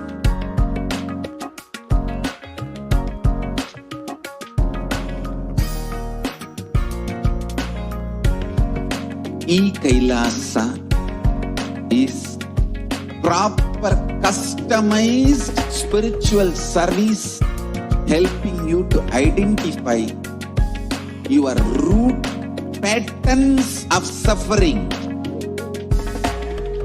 We have perfected the science of helping every individual from every cultural, religious, nationality background.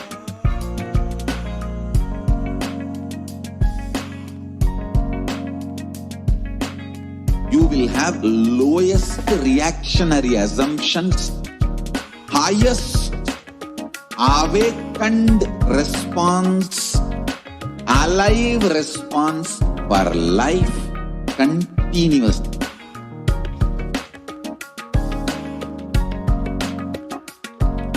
E-Kailasa is enlightenment ecosystem, literally enlightenment itself in your own home, wherever you are.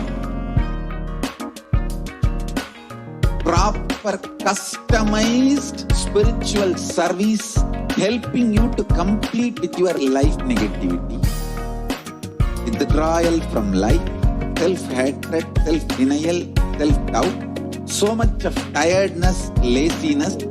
We can support you aligning your diet, your attitude, your aptitude, your understanding about life.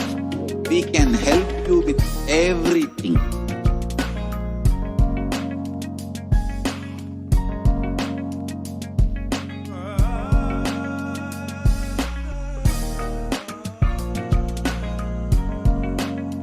If you are interested in enlightenment, we will immediately bring this to you.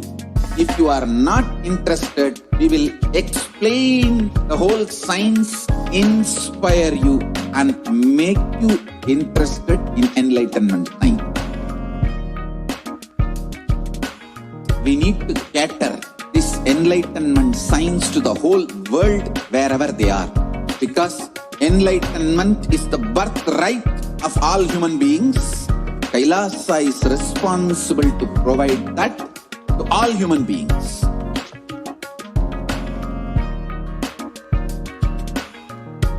Kailasa is the totality of the knowledge I received from my gurus and practice manifested in my life, perfected by teaching millions of people from all cultures, time zones, backgrounds, genders, nationality, race, from every creed.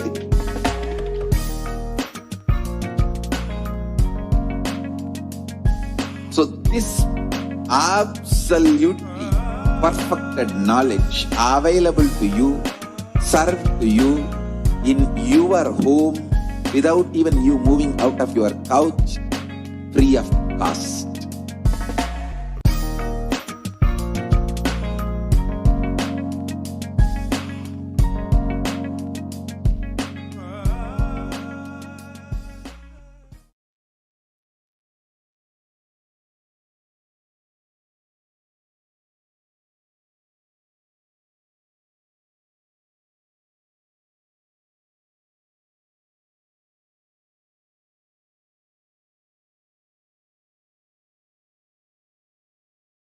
There are some great spiritual sciences unique to Hinduism. Subtle, otherworldly, but definitive sign. Manifesting the cosmic beings in Archavatara, deities in Nijavatara, living incarnations is possible. Understand? Kriya Pada of Vedas and Agamas elaborately explain the whole science of making the cosmic beings manifest in Archavatara, deities and Nijavatara, living incarnations, both. During the Bhava Samadhi Darshan, literally those cosmic beings manifest through this body. Just like how they manifest in Archavatara, deity, they manifest in Nijavatara, Pratyakshavatara, and give you all the boons you ask, bless you. You see, each God is an independent intelligence to lead you to enlightenment. Each God is a bridge for you to achieve the Shivatva, the ultimate Shiva consciousness. Krishna is the bridge for you to achieve the Krishna consciousness. But Shiva consciousness, Krishna consciousness, all consciousness is one and the same. Ultimate consciousness only. So that energy itself completely expresses. Just like Radhika, when I see my own sweetness in the mirror, I become eager to taste it.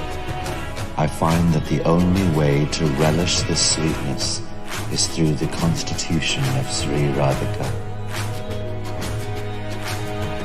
Bhava Samadhi Darshan is a window to the infinite expanse of consciousness, allowing us to glimpse the formless in a way that we can understand. It cleanses the karmas of lifetimes. It awakens our biomemory to the space of Paramashiva, the ultimate consciousness, and creates a deep and lasting transformation in us.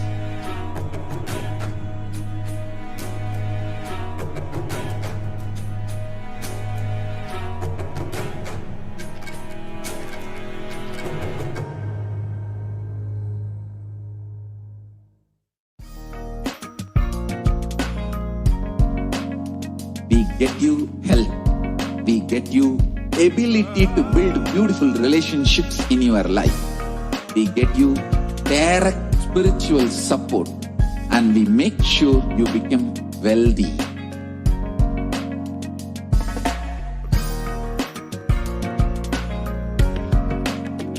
We won't stop giving you just good life. We will literally not stop till you live enlightened life. Manifesting the state of Paramashiva, space of Paramashiva, powers of Paramashiva, being of Paramashiva.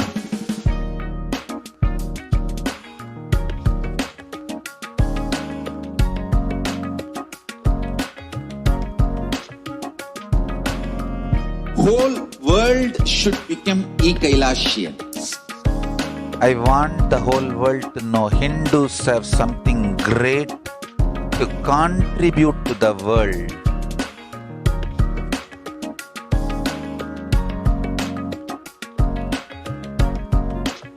We have something great to contribute to the world. Let us do that.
Let's start with the Sadguru Vandanam.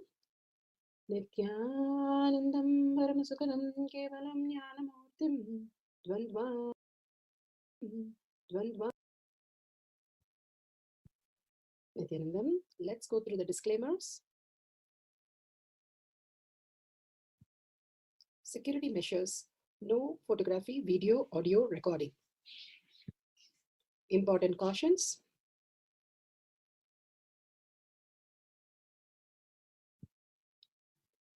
Please be aware of the important cautions.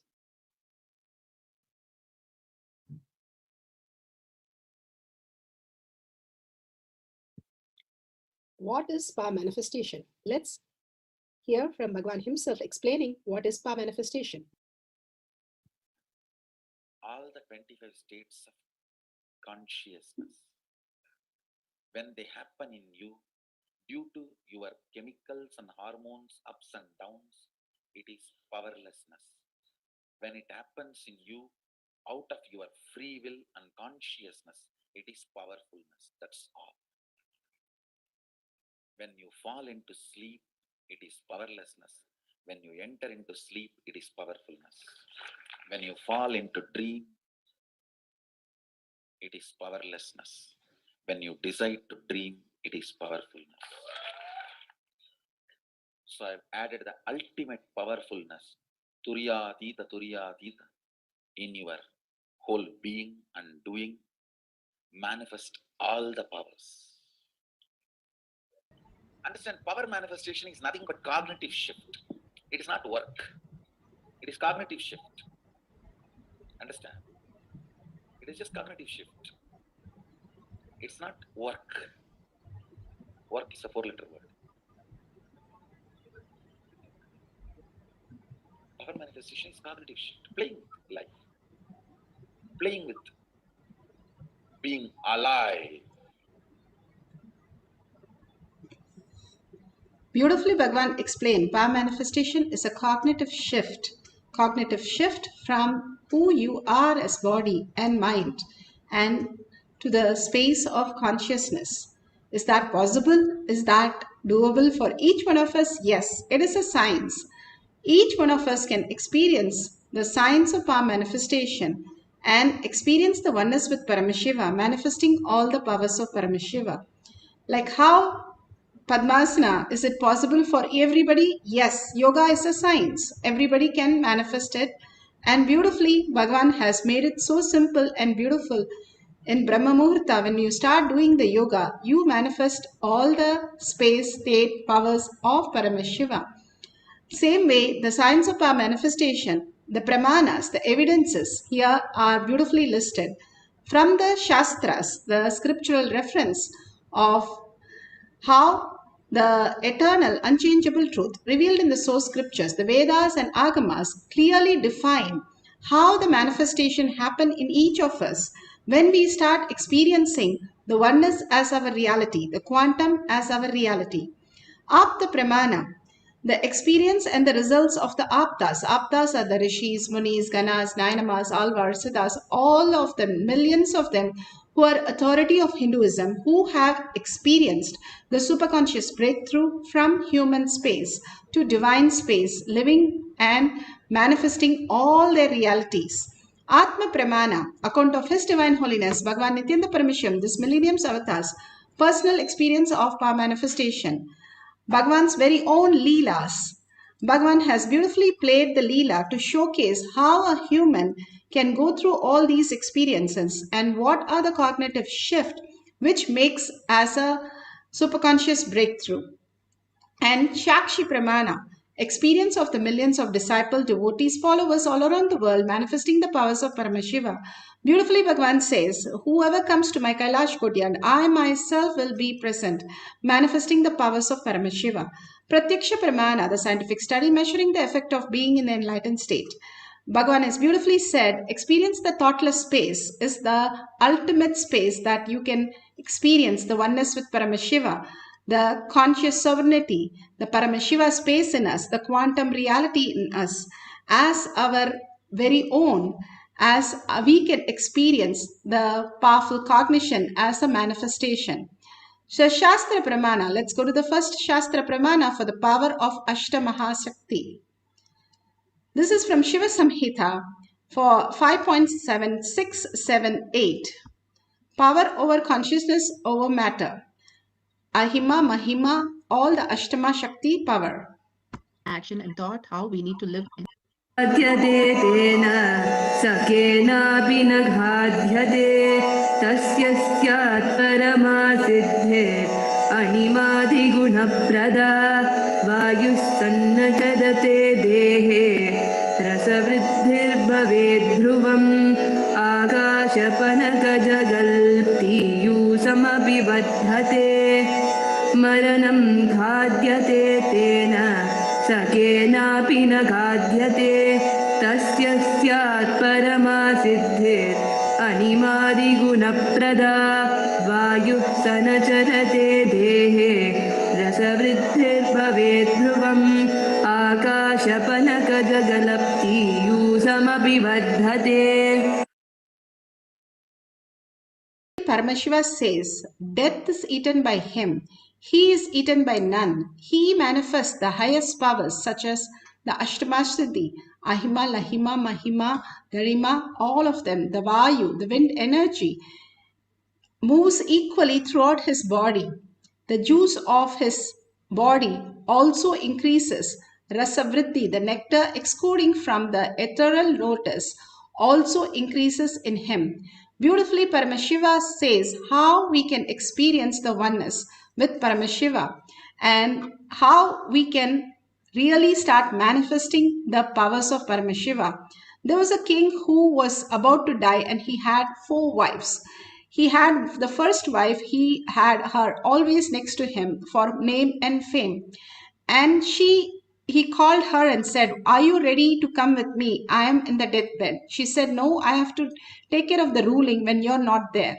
Same way, he called his second wife who took care of all his jewels and wealth and property and everything. And she said, "I have to take care of everything. I cannot come with you." The third wife who took care of the children and the feeding and the dress and costume, everything of the personal attention to the king. And she said, "I have to take care of your children. I cannot come." The fourth wife who was never called and she said, "I am ready to come." That is what our life is all about. Death is eaten by him. The time is ticking. Anybody, anytime just have to leave. When our time is up, but still we thinking that we are eternally here. And only thing which is eternal is the conscious sovereignty. And if we start investing on conscious sovereignty as our very investment of time and space that we experience the outer world, instead of the outer world, when we are focused even for few seconds into the inner space of oneness, simply we will start manifesting the higher reality. What we invest today, that is what is returns tomorrow. When you are young with all the energy, start looking in the Paramashiva who you are, who is manifesting all these and how it is happening in each of us as our reality. When we take the responsibility of everything, Bhagavan says simply we understand the higher science, how you are suddenly made the prince or princesses or a owner of a factory. How would you feel and what would you do? You will take the responsibility of the whole thing and you would decide what to do. The decisions will be taken by you now. Same way, if you take care of the responsibility or whatever is appearing is because of your space, Bhagavan beautifully says you will recognize your very core space of who you are. Bhagavan beautifully guides us to the Apta Pramana. Apta Pramanas are the rishis, munis, ganas, avatars who have manifested the powers. Here, Krishna plays the role of getting upset with Yashoda because she did not attend to him and broke the pot, churning pot where she was churning the butter from the milk. And because he broke the pot, she tried tying him to a motor. And whenever she tied, the rope became smaller. Can you tie an avatar in a motor? But she tried. And finally she gave up. And then Krishna said, "No problem, you tie me. I will now adjust." And he stopped making the rope smaller and then she was able to tie. This is from Srimad Bhagavatam, Canto 10, Chapter 9. Beautifully, the Leelas of Bhagavan to show us the ultimate reality, that outer world, whatever we keep doing, nothing happens. Only if Paramashiva decides something, even a blade of grass moves. If for us to understand, this is what is existential reality. We think we are achieving by planning, thinking, organizing and achieving something, but nothing is being planned. Bhagavan says, if you are in a delusion, your whole world is predetermined. Only when you are conscious and you understand the conscious sovereignty, you have the freedom and free will to plan anything or even think anything. But you have to drop the thinking to experience that state. Even a grass blade moves is only because of conscious sovereignty, not because we plan something, not because we know something, not because we are good at something skillful. That is what Bhagavan again and again reiterates, how the education system teaches the science right from the young age for the adolescents, the kids, and so we understand the higher reality as a very core purpose of how we make decisions and how we live through each and everything. Bhagavan beautifully explains in the Atma Pramana.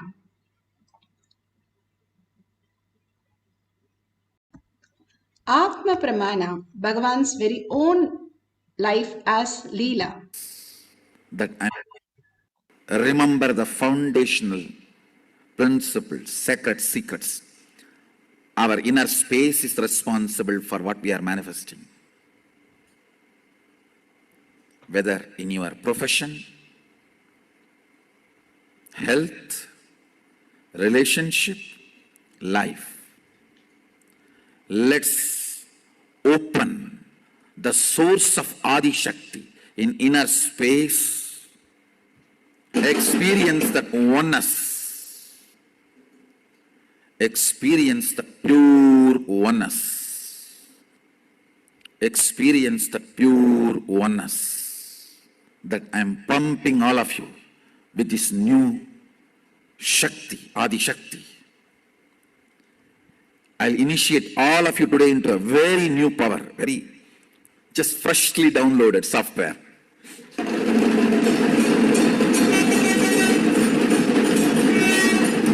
Tested, verified, beautifully.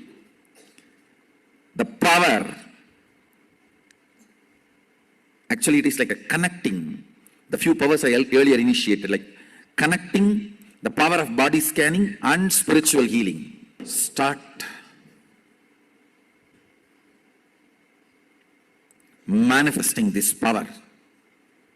Understand, whenever you manifest powers, Adi Shakti, integrity will not be a struggling moral practice. It will be a lifestyle. Hey.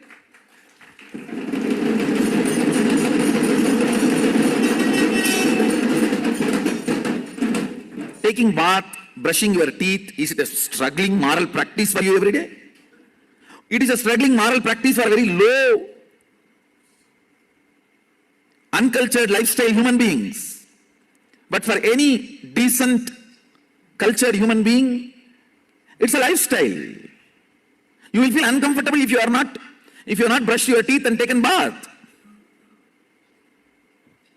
Same way, a powerful being, integrity is a lifestyle. It's not struggling moral practice, lifestyle.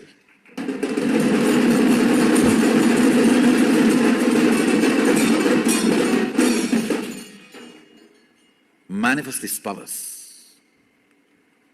The next bunch of power manifestation is starting successfully. It is time the next group gets groomed.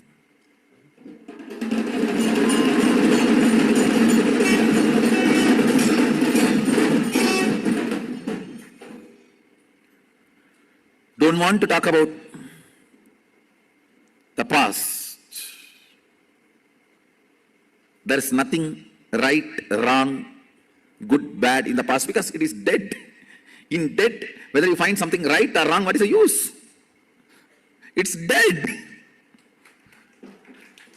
Let's build the future. Now, once initiated, use this power immediately. Manifest, start reaching out to people. Scan their body, heal them, cause them, enrich them for Mahasadashivoham.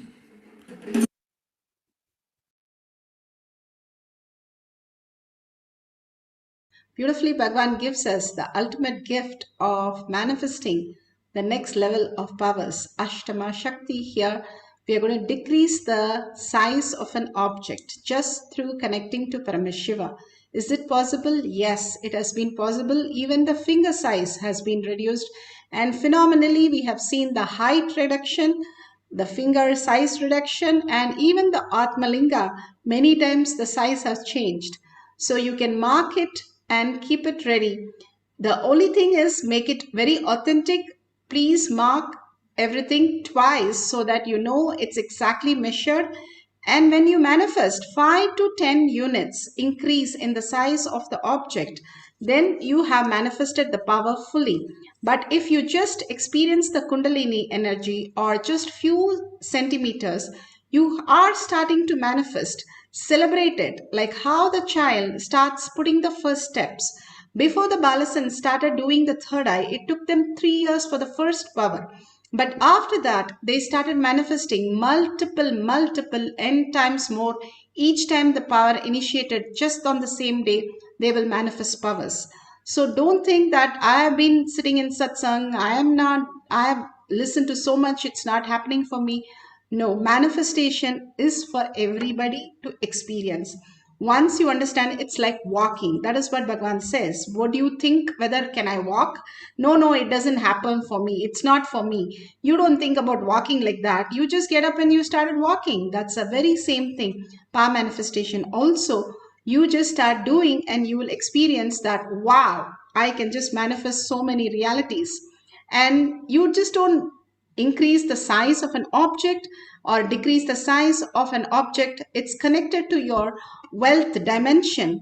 You make all the loans lower and your business higher. Auspiciousness and abundance starts flowing in you. Whether it is relation, whether it is health or auspiciousness, your wealth, all are connected. One raises, then the other raises automatically. One lowers, then others lower also. The incompletion that you complete and manifest this Siddhi, Ashtama Shakti. Bhagavan is born with Ashtama Shakti and he has manifested many times in temples, especially with deities not entering in LA temple. He could just manifest these powers and make it enter. And we have physically seen that happening when he has manifested. So understand that all this is not just playing with some toy. It is your own life where you manifest your abundance and wealth completion and auspiciousness as your reality. Let's have few minutes of meditation. Let's put away our thoughts and our gadgets and sit in oneness with Paramashiva few minutes to experience the ultimate Paramashiva conscious sovereignty as our reality. We are not just the gross matter. Gross matter is the dead body that we are. Something in us leaves us, and after that we are no more able to access this body or this mind. What happens at that point? Death is eaten by, continuously it is eating us, but he is eaten by none. Once you become quantum, once you recognize that you are not just the body matter, but you are the cell, you are the one which connects everything as reality. And you can form your body or you can form the reality as you want it and as you prefer it. So it's like a dream. In everyday night, in the dream, you create it. Who teaches you? But you like to create it. Same way in the deep sleep, you love it. The one thing that nobody on planet Earth will say, I don't like sleep. They all love it. One thing is common to all of us. We love sleep. All of us, all over the world, everybody, including the animals. That is because of the beautiful space. Yes, Jnani is beyond the sleep. Apart from that, they are in samadhi, which is the deepest sleep with awareness. That's what Bhagavan says. If you understand sleep, you are awakened sleep. But you are samadhi is also another sleep. That is why everybody enjoys it, because you become that pure consciousness. The whole conscious sovereignty starts happening. Now you can experience that, deciding to be in the oneness. Bhagavan has beautifully given us the steps to experience that reality and create the auspiciousness and abundance. Sit straight with your head, neck and spine in a straight line for a few minutes. Put away your gadgets, put away your thoughts. Both are not allowed for the session. Only for recording you can keep your gadgets on. Visualize Paramashiva, PARASHAKTI, sit as 25 heads with 75 eyes and 50 hands alive. Just experience that oneness, Bhagavan's smile, Bhagavan's beautiful gestures, his laugh, his great words, everything as your reality. For a few minutes, only hold Paramashiva inside your heart, inside your inner space, and only the visualization of Paramashiva. And unclutch from every thought that is occurring to you. You have such problems, but you don't experience that in deep sleep, nor in the dream state. So you also decide, I'm not going to experience now, I'm unclutched, making redundant, irrelevant, so that I am going to be with Paramashiva for a few minutes and experience only that oneness. Let's get into the pure space of Paramashiva and chant the Mahavakya intensely to experience the oneness with Paramashiva and manifest Ashtama Shakti. Let's start chanting the Mahavakya. Make sure whatever you have marked, it is very nicely verified, so that when it experience, even if the object moves, that is beautiful, you have started manifesting. So let's get into the deep meditation, oneness with Paramashiva, holding that bhava, just melting into that chanting and becoming one with Paramashiva. Let's start experiencing Paramashiva.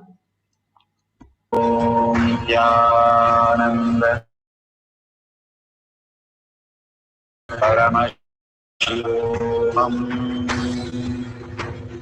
Om Nityananda Paramashivoham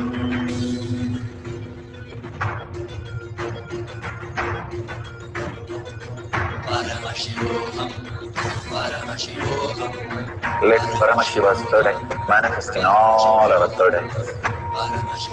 Let the Amrita pour, let the Vani open up, manifest in all of us.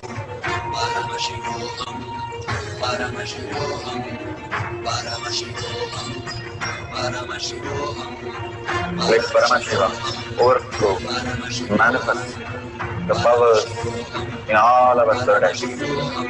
Om Nityananda Paramashivoham Om Nityananda Paramashivoham Om Nityananda Paramashivoham Om Nityananda Paramashivoham Om Nityananda Paramashivoham Om Nityananda Paramashivoham Om Nityananda Paramashivoham Om Nityananda Paramashivoham Om Nityananda Paramashivoham Om Nityananda Paramashivoham Om Nityananda Paramashivoham